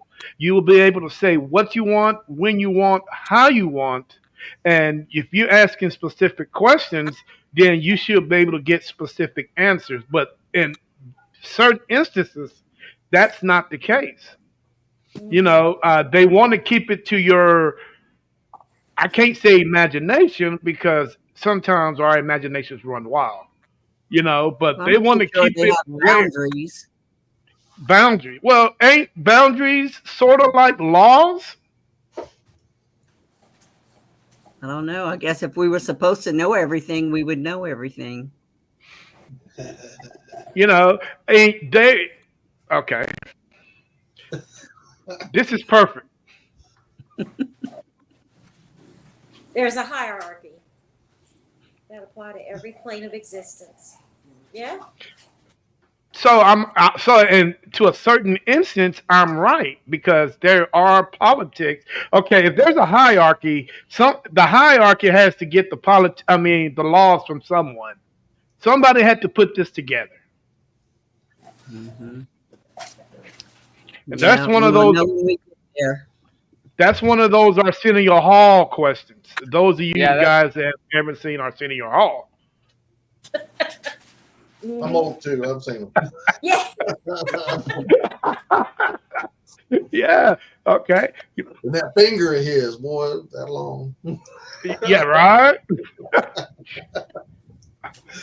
Okay, guys. Now, with us at our peak at paranormal investigating, which we all know there's no such thing as a peak, because we're constantly learning. Now, the new generation of paranormal investigators, how do you guys feel about them? Well, if we're talking about kids like Sam and Colby, you know.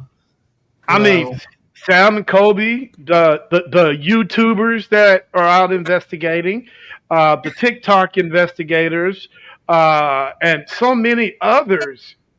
that are, coming up behind us, what do I you have can't to answer say? that. I don't watch them. I don't I even know don't. who Sam and Tony is or whoever Cody is. I don't.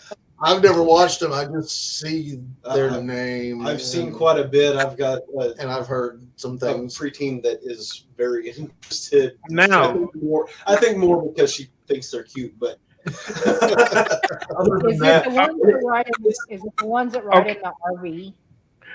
okay, guys. Now, Maybe with that sounds right. I think so, but I'm not sure. okay, now with the just discussion we just had within the last 10 seconds, there's nothing negative. I mean, there's nothing positive about these generation that's coming up. No. So, therefore, can we all say that the next generation of paranormal investigators are going to be wishy washy? You know They'll what I'm be Hopefully. saying? calling us because they have spirit attachments following them home But the and them thing having is, problems. They're going to call the higher up people that have the experience.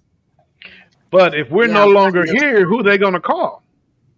oh, they're going to be in a I bind. knew it was coming. I knew it. I knew it. They're going to be in a bind. They're going to be okay. Now, okay, We're going to be let's on that side laughing at them. exactly. So, what's going to happen once this generation of coming up in paranormal investigators are in our situation now? And so, what about the generation after them? Would there be a paranormal? I mean, how would they invest? I mean, I'm lost for words because I don't even know what the hell. Are they going to be anybody that's going to invest in, man, the next Well, generation hopefully or I'll the be on the generation other after that? side by then.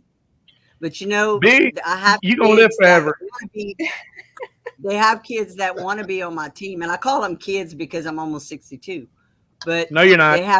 they have people that are in their 30s, say, okay, or a little younger, want to be on my team, and they really get upset when I tell them no. And they're like, well, why? Because I really want to be I watch it on TV, blah, blah, blah, blah. I say, you know what? You go and get a whole full life because you haven't had experience yet, boo. Go get a life. Oh, she called him. Go have children. Go get married 10 times. Go do something else because you're going to have all these problems and you're going to take all these spirits, to your children, to your family. You're going to give them all these problems because you don't know what you're doing yet. Go and live your life. I know this because I grew up that way. So Hopefully I I'll can Damn, be. tell them. I'm old enough to damn, tell them. damn, B. Why you say boo? Come, I tell them. I feel boy. like I could Hey, say from being a young paranormal investigator myself, I would probably suggest that um, I had to go out and kind of experience it for myself. I didn't really have a mentor that I could kind of turn to with this. I'm Yeah. kind of figuring it out as I go, just because I don't like to play it by going on YouTube, looking at the Travel Channel shows that they have or anything like that. Like it, yes, it's That's what most of entertaining. them do. Yes, I do watch a lot of it, but I know from my personal experiences, and I've had a lot, and I've only been doing this for about 6 years, going on 7 now. But it's hard to have that kind of mindset of is it going to be like how it is on TV? I mean, no, it's not. No. But No. then who do I have to turn to But there's a where I can gain knowledge and not have it be so like, well, you have to be a certain way from these experiences versus going through these damn TikToks and YouTube and all these crazy things, because it's not, you don't see everything. um you don't see a lot of crazy things every single time you do it, like how I was saying beforehand. And you really have to kind of develop in your role and know what you think that you can pursue, what you know that you can definitely kind of continue with a question, like, did that actually happen? Was that in my head? Did I play too much into it? Or did that happen where it's no, I know the definite answer for this question, which personally I don't think that I'll ever understand or know how a certain situation that I have had before. I won't kind of go into that because it's still kind of crazy, but I will say that opening my eyes to this world, this profession, this very exciting and yet terrifying part of my life, I can honestly say, as a young paranormal investigator, that it's something that I dream about doing forever, and hopefully I can one day teach someone else how to do it, not necessarily quote unquote traditional right way, but I would say the way that I taught myself. That gives me hope for the future. I mean, honestly, let's be real. So, if we have more young paranormal investigators like Anthony here, we'll be in good shape. Yeah. So, you Well, need to teach young they have antiques. people that are mature for their age, but a Yes. lot of them are not. You know, they're not, and they get on, like he said, YouTube and TikTok and all this, and that's what they see. They want the fun out of it, and that's not how it is. If you're not in And, it for the right reasons, don't get in it because you're going to and end up in a bad situation. And Yeah, I'm it sounds telling you, like dude, that foundation that whoever built before us are starting to crack, like Interstate 10 going into Lafayette. It's just bad. I mean, there's cracks everywhere.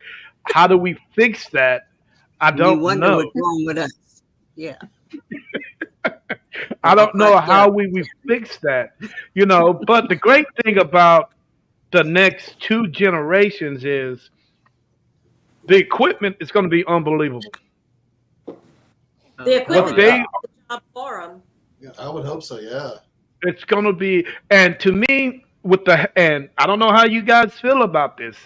I think AI will play a big part on the way that future paranormal investigators will investigate. It's a scary What thought. you know what Yeah, I'm it Can saying? you, can be a lot. Terry? Can you elaborate on that? Well, I just think that when if AI was to evolve like it is, like it's going, I mean, right now it's a bunch of crap. But as AI is evolved and it gets into everything, you'll be able to AI will be able to sense things, sense motions, detect. I mean, it can actually, be like a what are those things called that maps out something in a corner? It will be able to do that. I oh, mean, SOS. it's going to be a sight to see. I think the day of the camera is gone. Because I don't think nobody will actually have cameras anymore in the next generation or two. I think everything was going to be either goggles or glasses. Well, With, now they have I mean, smart glasses. I seen I that on mean, Yeah. TV the other day. pretty much Hmm. like Smart military glasses. style. Yeah, Hmm. they have smart watches, smart glasses. And But then, hey, go ahead. sorry, but then does that beg the question? Can any of it be authenticated in the scientific community? Because of not that long ago, Ed and Lorraine Warren, they used those very big, heavy cameras that they had to set up, old fashioned tape recorders, Tripod versus now things. I can record a voice memo on my phone. Like it's crazy on how fast we can advance as a society. But when it comes to the paranormal and using equipment, I found out about the REM pod way back when I was able to save up money and finally get myself one. But then at the same time, it's such a simple device that uses old technology in a new way. How is it going to be when you need to have, like, sometimes you, and I don't know if this goes for any of y'all, it most likely will, but you take a snapshot on a camera with flash, even an old Polaroid, and you get some crazy stuff. You can't do that on a simple iPhone unless you're lucky, or an Android, or a Samsung, or any. anything that's like crazy now that you can just that cost thousands of dollars, So I you got me know, one of and these. The old it's school just way is pretty good way. it's The old just yeah, school the way. old school way is the good way, but Mhm. This is it's the Use your cool. intuition also, you know. Yeah. You know what I like to use? I like to use an old fashioned compass, pendulum, Oh, Yeah, we do uh, pendulum. yeah, we use with that. dowsing Dowsing rod. rod. Mhm.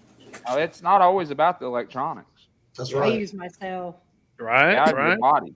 I do the Singapore theory where we go and investigate, like, say, a hospital, and I'll dress as like a nurse. We went and did the Arkansas Air Museum. I dressed up like was it an airline stewardess? Yes.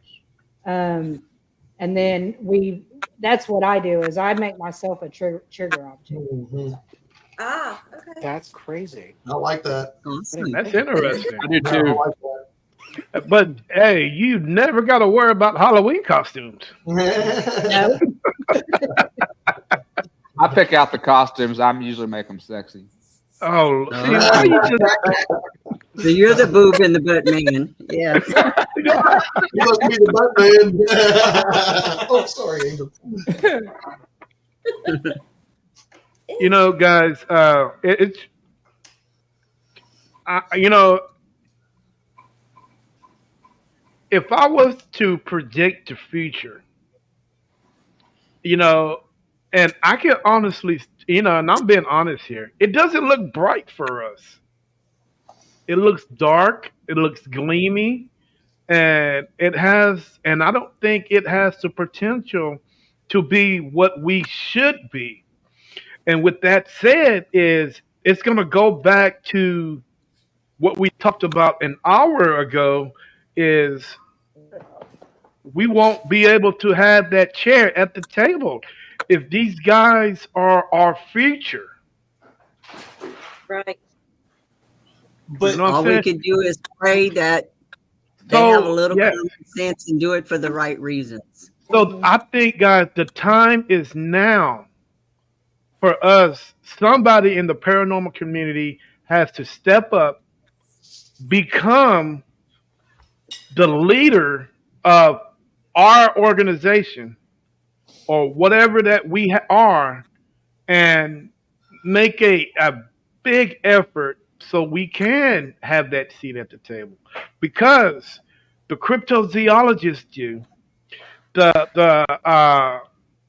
man, the zoologists do, everything that's an ologist is sitting at that table, except for what? A parapsychologist. And I don't think that's fair. You know what I'm saying? And most of these guys have not been around long enough than we've been around. What table Come, are we talking about? Mm. I mean, I'm not trying to be smart ass. I'm actually ignorant to this. I mean, is there some kind of well, big at meeting this going point, on? Figurative we're table. talking. Yeah, we're talking about the scientific table, where all the scientific experts are sitting, discussing, educating. Everybody's doing that except for us, and You know, we are we gonna trust basically? me. Are we ever gonna get a real voice within the scientific community? You know, I and don't right. think so. it's going to be a long time. I think that's for sure. Yeah, Yeah. hell, if any, if We the can't next two even put generations. out our evidence without getting bashed about it, you know? Oh yeah, yeah. But like after Walker was talking about before, or before the show even started, we were talking about Bigfoot. Hell, dude, come on, man! Bigfoot is at the table. How is Yeah, that and that you're right. people? Bigfoot is at the table. Yeah. yeah, How is that the scientific community can accept some the same thing that we present to them, blurry pictures, half-ass, evidence, but yet they're sitting down there on the left hand corner eating popcorn and drinking goddamn uh, juice or whatever they're doing down there.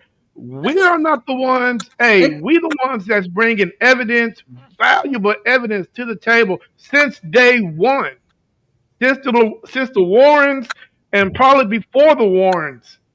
But it's not going to happen. You can sit over there and eat popcorn and drink, uh, Juice. man, whatever kind of juice that you're drinking. Hey, I'm thinking that they're drinking pickle juice, but that's just me. Oh, get I'm gonna say this, like we started the show with. I know what I've seen. I know what I've felt. I know what I've heard. I don't give a shit if anybody believes me or not.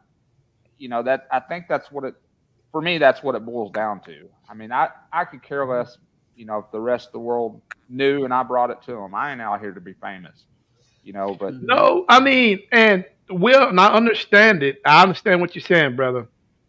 But neither are the cryptozoologists, neither are the archaeologists, neither of those guys are trying to be famous either. What they discovered was significant to the world. Now, what we find is significant to the world. It's just that they just think we're a bunch of zinger eating mudsuckers. And it's not cool, dude. I mean, it really pisses me off when You know what I think it you don't is, have. Terry? Hey, yes, ma'am. I think it's because they know in the back of their mind, sorry, they know in the back of their mind that one day they will be in the spirit world. And nailed some it. people are not ready to accept that. And if Yep. we can prove it, they have to accept it. Well, it's weird because one of the most famous religions on the planet have acknowledged, hey, it's a possibility there is something going on here. And this, dude, they just did a TV show literally 3 months talking about that. But Yeah. yet, nothing. We And the have had paranormal cases. world is not as scary as a supernatural world. And Things that we've were had never cases. human never will be human. Sorry. No, you're fine. There's a lag, but there's been a case where we've had to call in a Catholic priest to bless a home. You know what would have happened if we'd have called the First Baptist down the street? Yeah, right. Yeah. I can And I'm imagine. Baptist. They probably But would have hung up on you. right, you're very right. I mean, we live in the buckle of the Bible Belt here, and I mean, when I started this here after I moved here, anyway, when I started being here, my first year, well, I was going to a Baptist church, and my pastor was no, and I'm like, yeah, I am, you know. But yeah, the church, especially Baptists, your Pentecostals, they're, the only spirit you should be worried about is The Holy the One. Holy One, Right. pretty much. Well, hell, ain't all of them holy? Only the ones that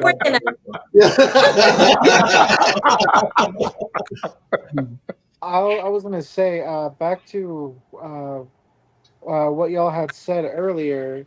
We've all had our experiences. We know what we've seen. We know what we've believed and experienced, and how it can change, and how we can really kind of justify for ourselves.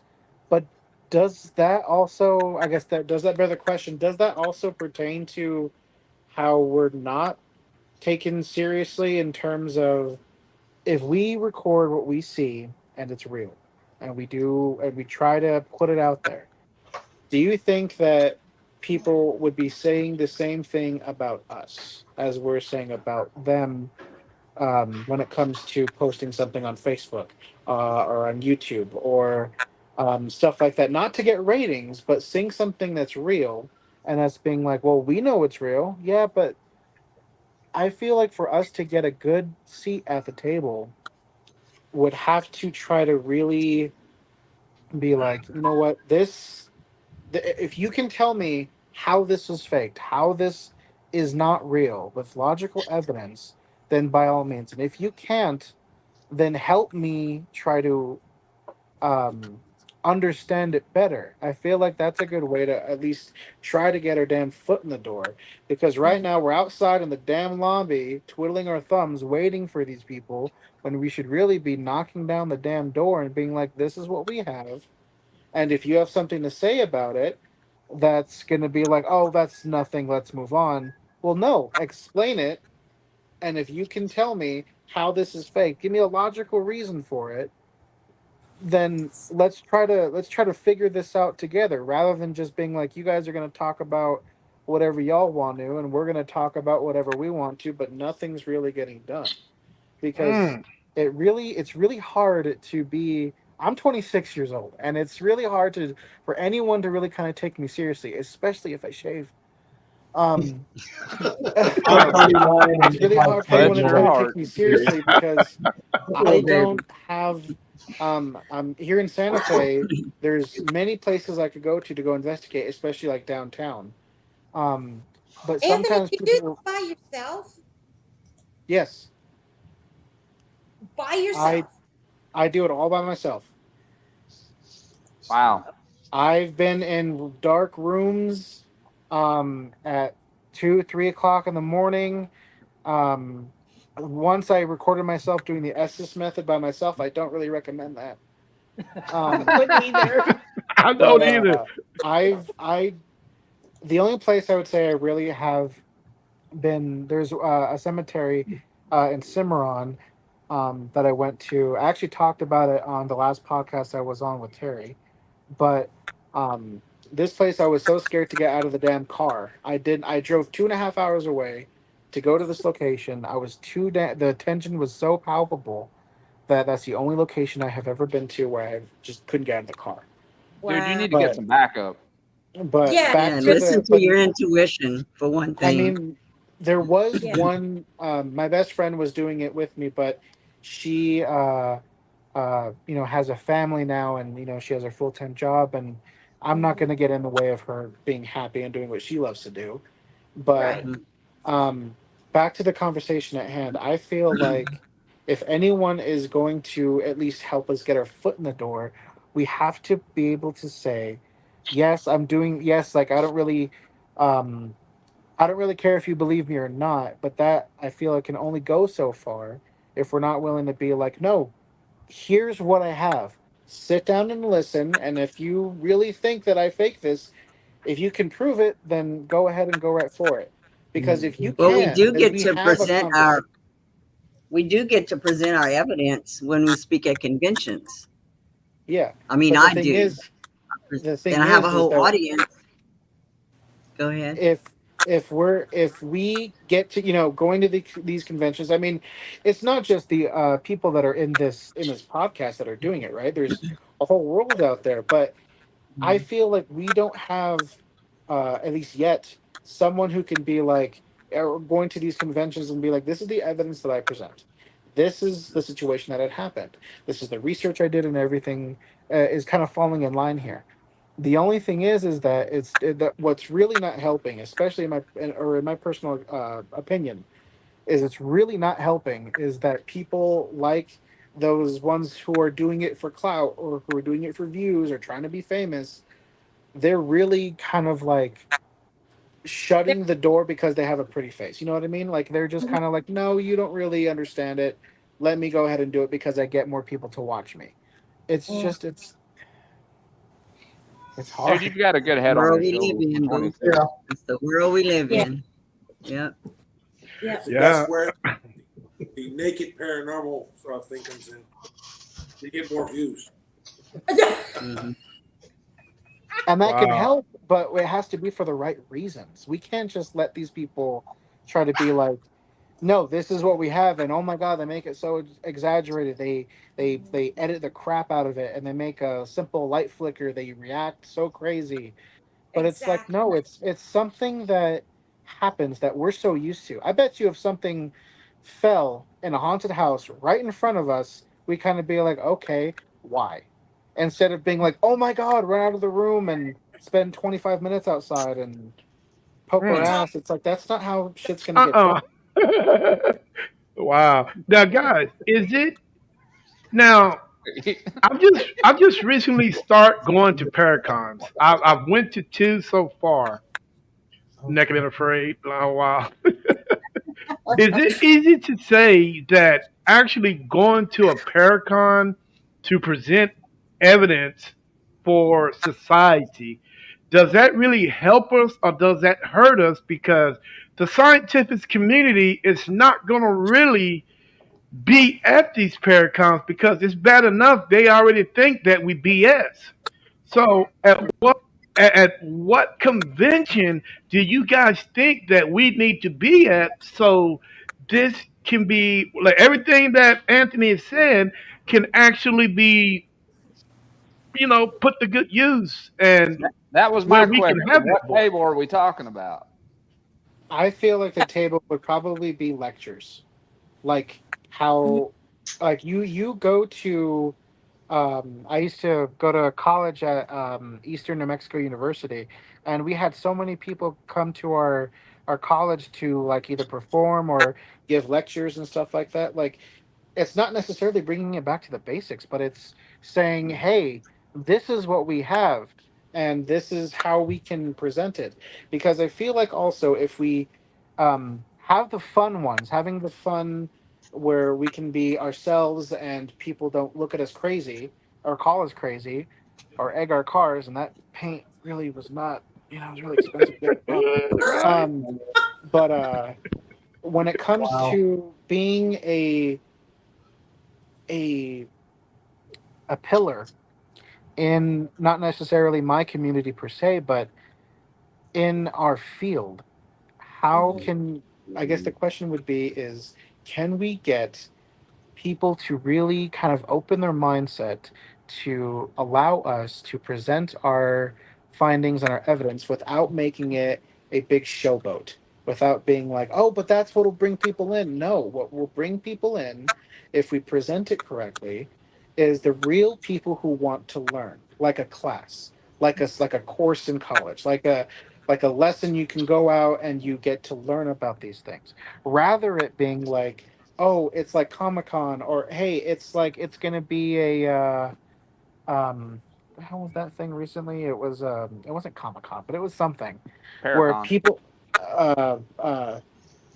it was I'm sorry, I'm losing my words here.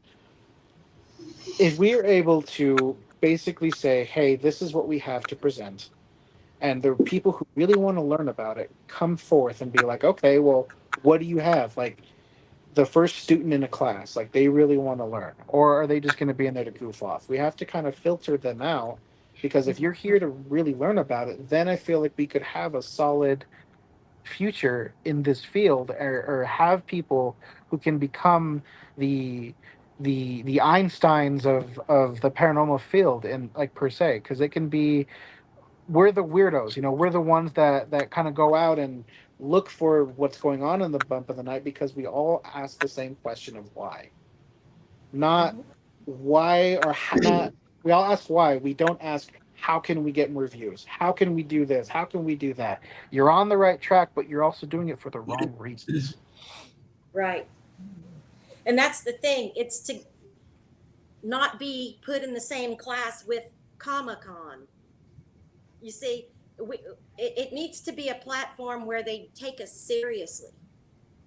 But as long as you've got these kids out there that are all they're after is the views, like this TikTok stuff and all of that, they're not going to take us seriously because they're going to lump us into that same category. It's not serious. And Yeah. Because I until we can separate ourselves from the TikTok stuff and the sensationalism on, you know, I'm not going to name the show, but well, 'cause I think YouTube has done that already. You know, if you look at YouTube will allow anybody and everybody, whether it's believable or not, to post stuff on YouTube, just like any other social media outlet. mhm, And to me, it seems like it's really hurting. it You hurts know, us. it's really hurting. I mean, just when you thought I'm taking a notch, hell, we get knocked back three. Mm-hmm. We take four, but we'll knock back six. And to Mm-hmm. me, there's no way. I mean, that fluctuation needs to be consistent moving forward instead of going three forward and eight back. Because I don't like going back to square two when I just barely got out of square one. You know what I'm saying? So it's really, Anthony, I understand what you're talking about, Tracy. It's got to be something bigger and better for us to do what we need to do. Now, It's I'm not true. saying, and I'm not saying that Paracons or Paracons are good, but at the same time, they hurt us. Well, it's also, UFOs weren't taken seriously until they took it to the Senate. Correct. Until they took it to the Senate, and that's where we Mm-hmm. need to get to. We need to get to the Senate. I mean, once we get But the there, hell, we got to see the the. Senate has some of the biggest hypocrites on the planet. So I agree. why do you think they? I I agree, mean, but I, I I still don't. believe that's the destination that we got to get to because, again, they didn't start taking UFO seriously until people took it to the Senate Well, let me in ask you this. 2017. Mm-hmm. I think. You bring up Go the ahead. Senate. One of my bucket list houses is the White House. It's supposed to be one of the most haunted houses in the Oh, yeah, world. I wouldn't doubt it. True. So the government knows about it. Oh yeah. Oh, yeah. You know what? The White House on your corner, the way you live at, that's the most haunted house. Got you on that one. There you go. It all goes back to I live out in the country. I don't have a house on the corner. you know, they just don't take us seriously. No. Well, at least we have our personal experiences and we know what we know. And as long as we're helping people, I can die happily. Okay, now, okay, this is a question that I have for you, B. Since you mentioned that, at Okay. what point, when we all got personal experiences. At All right. what point, since you're going to start judging yourself because you're not being heard, you're not being taken seriously, at what point are you going to start judging yourself about that? Never. Yeah. I will never judge myself as long as I'm helping others and I know I'm doing the right thing and I'm not provoking the spirit world or trying to bring bad things into this world because it's bad enough. As long as I'm on the Ooh, right track, I will not judge myself harshly or hallelujah. others the same. No, and it's true. It's High the five. thing. The whole reason that we get into this is to help other people. Okay, Yeah, I sorry, go agree. ahead, Tracy. B's over there being funny Jerry. again. Tracy's hiding back there. Yeah, I'm Jared. Yeah, she's Oh, Jerry. damn. He's Tracy. I've been calling you Tracy the whole damn time. Uh, Hey, hey, I blame those guys from Oklahoma about that. I blame them. oh, because of April? It's y'all's fault that he calls me Tracy. Them boys from Oklahoma. You know what they say. Yeah. It's always our fault. It is. It's okay. I got big shoulders. I love y'all's backdrop. Thank you. Hey, wait a minute. Speaking of, the last time you guys were on the show, didn't I ask to get that? Yeah, but you ain't getting it. You never sent it to me. That backdrop. But my wife's art desk is behind there. What is it? Oh, it's wood, isn't it? Well, you know what?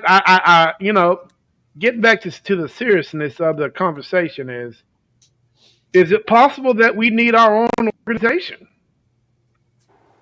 Well, yeah, that's what Eileen's Well, saying.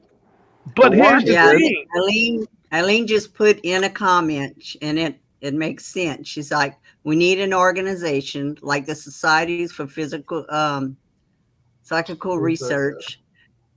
There need to be a standard operating procedures, set perimeters, a peer review, and everyone has to agree with that, like science. Makes sense. That would make a lot of sense. And I see it being a nonprofit organization, Mhm. but it takes money to become a nonprofit organization. Yeah. You know what I'm Well, saying? and And there are organizations out there. I just got I don't know how organized they are, but there are organizations out there that do try to. I don't know if I can think of any of them off the top of my head, but there is these. I think they call themselves the Center for Paranormal Research or something like that. You may have heard of that one. mhm. I don't know what they do, but I mean, so I guess what I'm saying is if I'm hearing everybody correctly, kind of like a governing body, an organizational hierarchy, a headquarters. Um, my question for that would be though, who's going to lead it? You know, It would have to be, I mean, it would have to be a strong minded individual that will, that would put everything at the forefront. I mean, that would but just throw everything at the table. and unfortunately, something like that would be probably started. If it were to happen, would probably be started by someone like a Zach Bagans or Nope. and right. She said no. Nope. And But guys, here's the thing. Now, we're talking about organizations. Now, if He's I'm got the right, money. most major universities have research facilities for stuff that we do. You know what I'm saying? So reaching out to certain universities uh, might be the answer. yeah, Might be the answer. Now, I do know as I talk to you guys, well, some of you guys ain't been on the show in a while, is uh, some high schools in the state of Texas are taking parapsychology as an elective. hmm That Really? is really freaking cool. well, and there are more and more major universities that are starting to have parapsychology and paranormal studies or anomalistic investigation studies. I've looked into it. I mean, here recently, as a matter of fact. Then you have places like Thomas or can't remember the TF University, Thomas Francis University.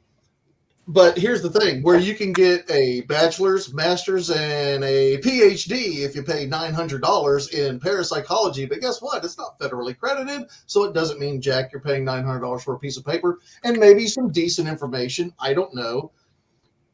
But what I'm saying is there Well, are you there are a number. There's the Paranormal Academy out of the UK that you can pay like $34 and take a little 5 module course and be a certified paranormal investigator. And I've heard of people actually doing this.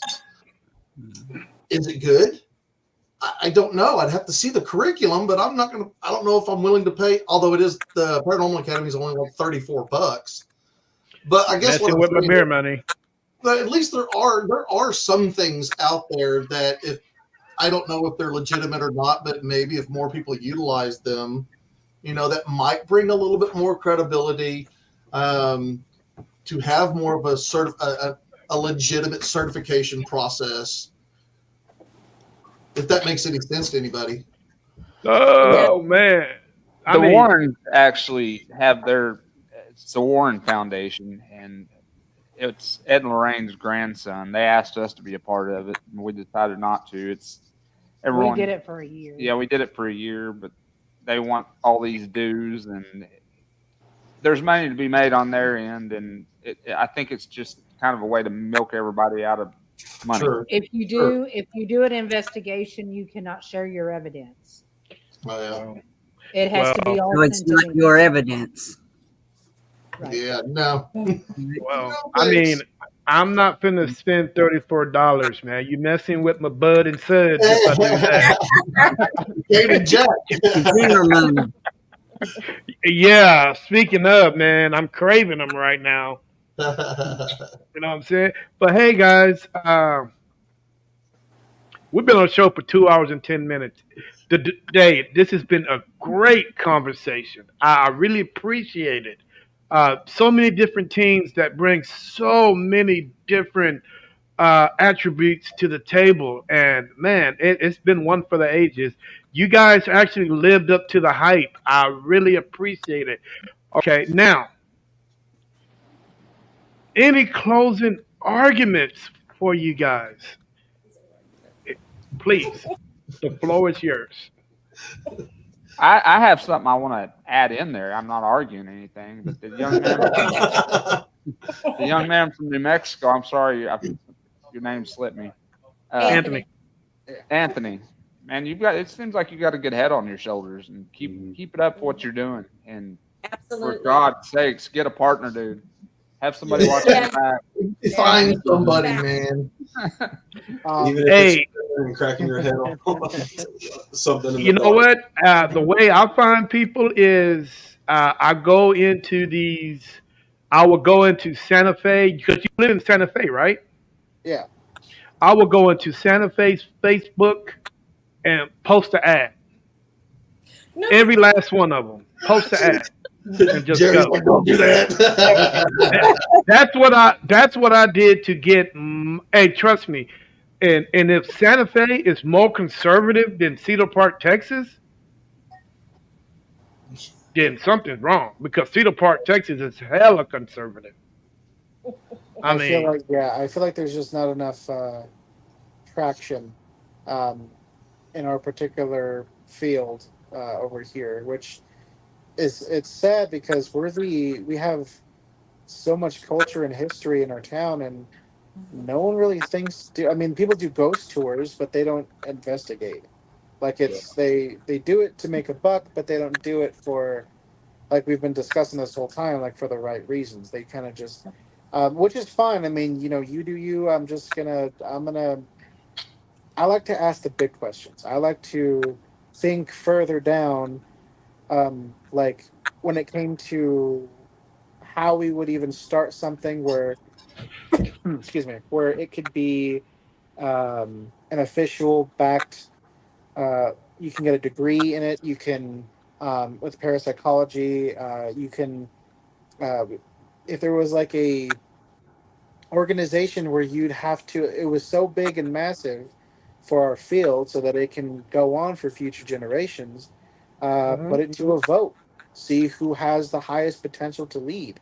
Or we have a master class where we just go on and, it'd be free and then you get sponsors and you can try to be like, reject the ones that don't agree with your ideals or that would just try to do it to make a profit or do it for views and stuff. But I feel like it's a double edged sword because you have people who are interested in the field, and then you have people who are interested in the field only to gain um, only to gain money or to gain fame or stuff like that for their own interests. Like it's a field that I'm very passionate about and that I love to death, and it's the most exhilarating and terrifying job profession I would say it's classified as that you can get. right. That's not Well, necessarily. now you have higher friends that care. So if you need be, reach out and please be careful out there and Yes. just know that sometimes your thoughts are not your own and you have to learn to distinguish those two. Yeah. You goddamn, I need, you love need, B. You I got love you, me? girl. I love you because you hit it. You hit the ham. I mean, you hit that nail every time. You bang bang. Hey, and I'm I'm good speechless. with hands. I'm not gonna say. Oh Lord, I'm not gonna say anything after that. But guys, hey, any closing? I'm not gonna say arguments because I feel like if I'm in a damn law office, any closing? I can't say statements because I feel like I'm still in there. All right, hey, any last comments, guys? there you go. All I gotta say is I've enjoyed this immensely talking to you guys. If you guys ever want to get in contact and do something together, we're absolute game. Because I think we're all pretty well on the same page, and we're close enough to where we can make things happen. Yeah, and we do not extend that invitation to just everybody because we kind of do our own thing, keep to ourselves. Not that we don't want to work with people, we just want people who are like-minded, like Bernadine said earlier. So, yeah, we would love it. So Terry, great. send us each other's information. Yeah. Excuse me? Send us all each other's information so that Yeah, we can. definitely. Well, okay. Well, you know what? Starting with, because I do this every podcast. Bernadette, tell the world how to get a hold of you. Well, my name's Bernadine. You call her Bean. Yeah, that's true. Well, Poor tell the thing. world how to get a hold of you, Bernadine. Well, Bernadine damn. Richardson. You can find me on Facebook, and I'm also on the Supernatural Substation. I'm the co-host with the host Eileen Pastanio, and we have a YouTube channel. You could find me there. You could find me on Louisiana State Paranormal Research Society, LSPR-Society on Facebook. My whole team's on there. And yeah, look me up on Google. You can find all kinds of stuff. Hey, Sue, you look so quiet sitting up in there in that corner. I haven't had the opportunity to pick on you. Well, you know what? This has been a very big learning experience for me. Like I said, I'm new to all this, but I see a big show coming up with everybody on here. I think it'd be great if we could all get together and like do an investigation and I think film it. Well, you know, hey, and I'm gonna be honest with you. The only way y'all gonna get me out of Central Texas if B cook a big old meal for us. That's the only way that's gonna happen. She's gonna have to cook up something big. Dean, Yeah. we can. And I'll make cheesecake. Gumbo and potato salad. Cheesecake. There you go, some gumbo, potato salad, and cheesecake. That's right. What? Hey, and what's for dessert? Cheesecake. Cheesecake. Zingers. There you go. Zingers. Zingers in the milk. Okay, And you so gotta make sure that milk is cold. this whole zinger thing must be an inside joke, but I think it's hilarious because No, it's He not. always eats zingers on his show. Yeah. No, I'm that's gonna have to real. get a hold man. of the zinger people. I'll bring Oh, you you- turkey fries. You telling me there's no zingers in Oklahoma? oh yeah, no, there's there's zingers. I definitely- just y'all were talking. I've heard the word zinger like multiple times. So it's funny. Man, hey man, you never had zingers in milk? I mean, or zingers in beer? Zingers goes with everything. Zingers and Except for orange juice, don't do that. Ooh. Oh well, man, I've yet to try that. That sounds No, good. I might dip them. I Terry, you love need to stand up and It's about turn it. sideways. We need to see that gut. he goes. Zingers and Bud Light. Hey, I've been lost a lot of weight, man. I was trying to look good for the summer, but it didn't work out. Long there's always some. kept drinking these. And eating zingers. Yeah, and eating those darn zingers, man. I don't know how that's gonna work. But I bought 2 boxes. When was that 2 weeks ago? I went to work. I only had 3 left. I wonder who ate them. Hmm. My son over here. But anyway, guys, yeah. But he's going back to school here shortly. Hey, if you guys want to meet me in Texas, and how far are you guys from Tyler, Texas? Who, us, Tyler? 3.5 Yeah. hours. Yeah. Not bad. Sounds about right. Okay, how far are you from Tyler? Oh my goodness, I don't know. Looking Probably it up. about 5 hours. Gary's looking it up.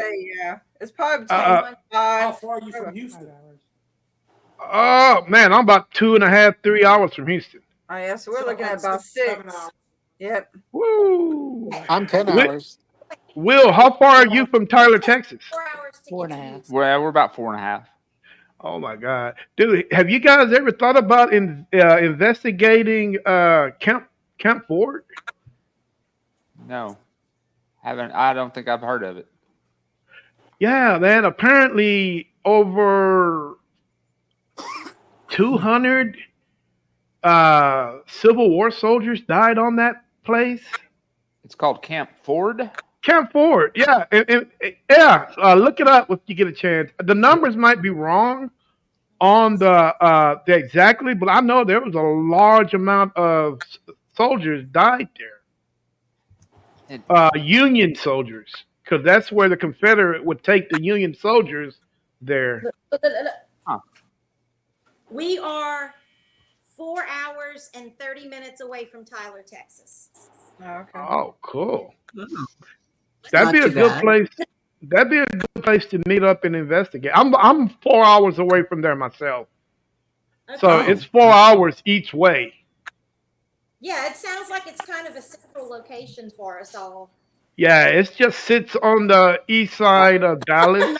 He's There's like, nope.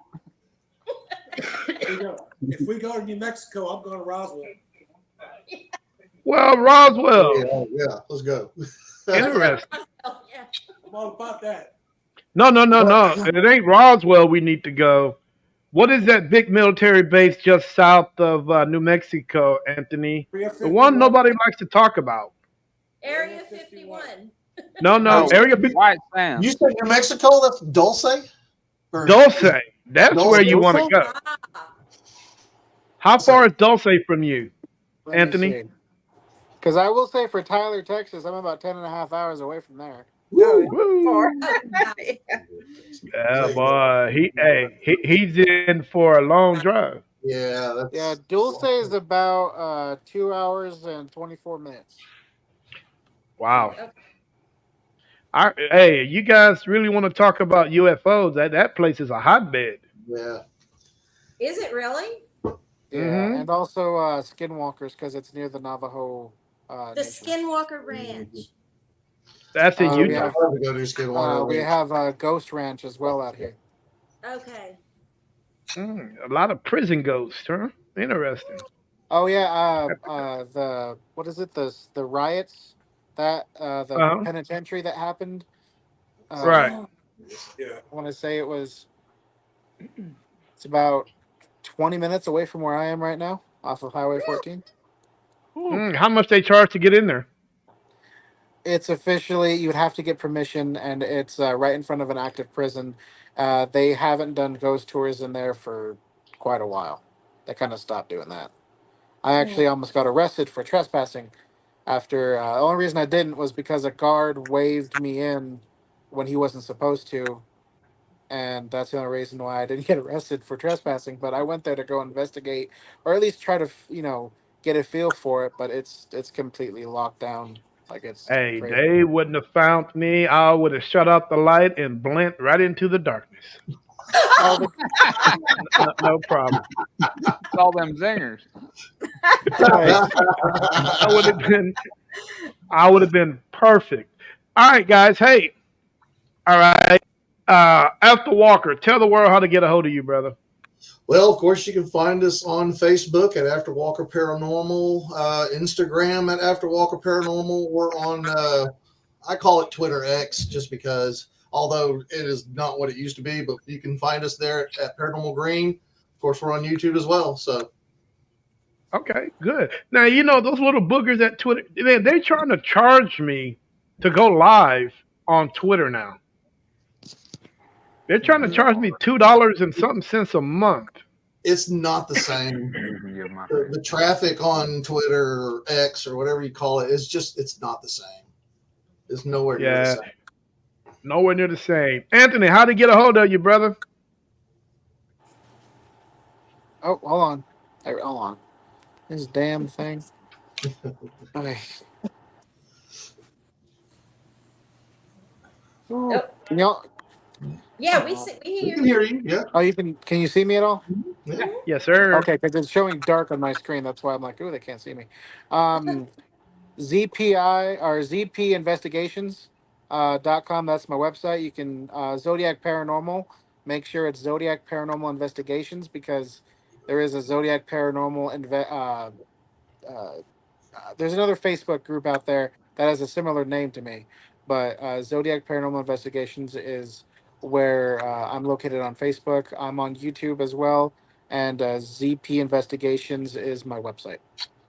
Cool. All Okay. right. Well, hey, once again, hey, I personally like to thank everyone that made this all possible, man. The conversation's been great. We've met some new friends, and we had some unbelievable para unity going on. And plus, I know for a fact that B is going to cook us all dinner. That's So good. that's a good thing, man.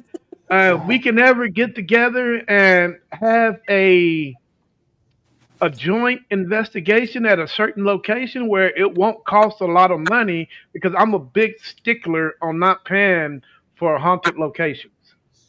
You know, Texas is too big. Texas is too big to do that. Look who's back.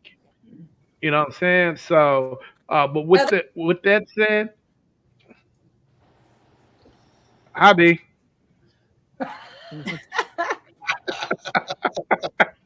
Being I think she's in the motion, man. I think she's in the matrix. Get out of there. she's in Hey, the Are you back? no, but We listen, missed you. if y'all want to come to Louisiana between me, Dean, and Sue, we'll cook up a big old gumbo with Oh some yeah, salad, French bread on the side, and cheesecake for dessert. there you Why go. y'all keep saying cheesecake? What's up with the cheesecake? This Ain't nothing wrong with cheesecake no is cheesecake. Well, then we What do is the it? regular cake. I gotta bring Something? some bizcochitos or flan. Ooh, that sounds Huh? even better. Well, how about some just old fashioned red beans and rice? That's too Oh simple. no, Yeah. No. No, Oh something boy. enchiladas, way better. enchiladas. Yeah, Anthony Well, we got. haven't found Well, the cheesecake.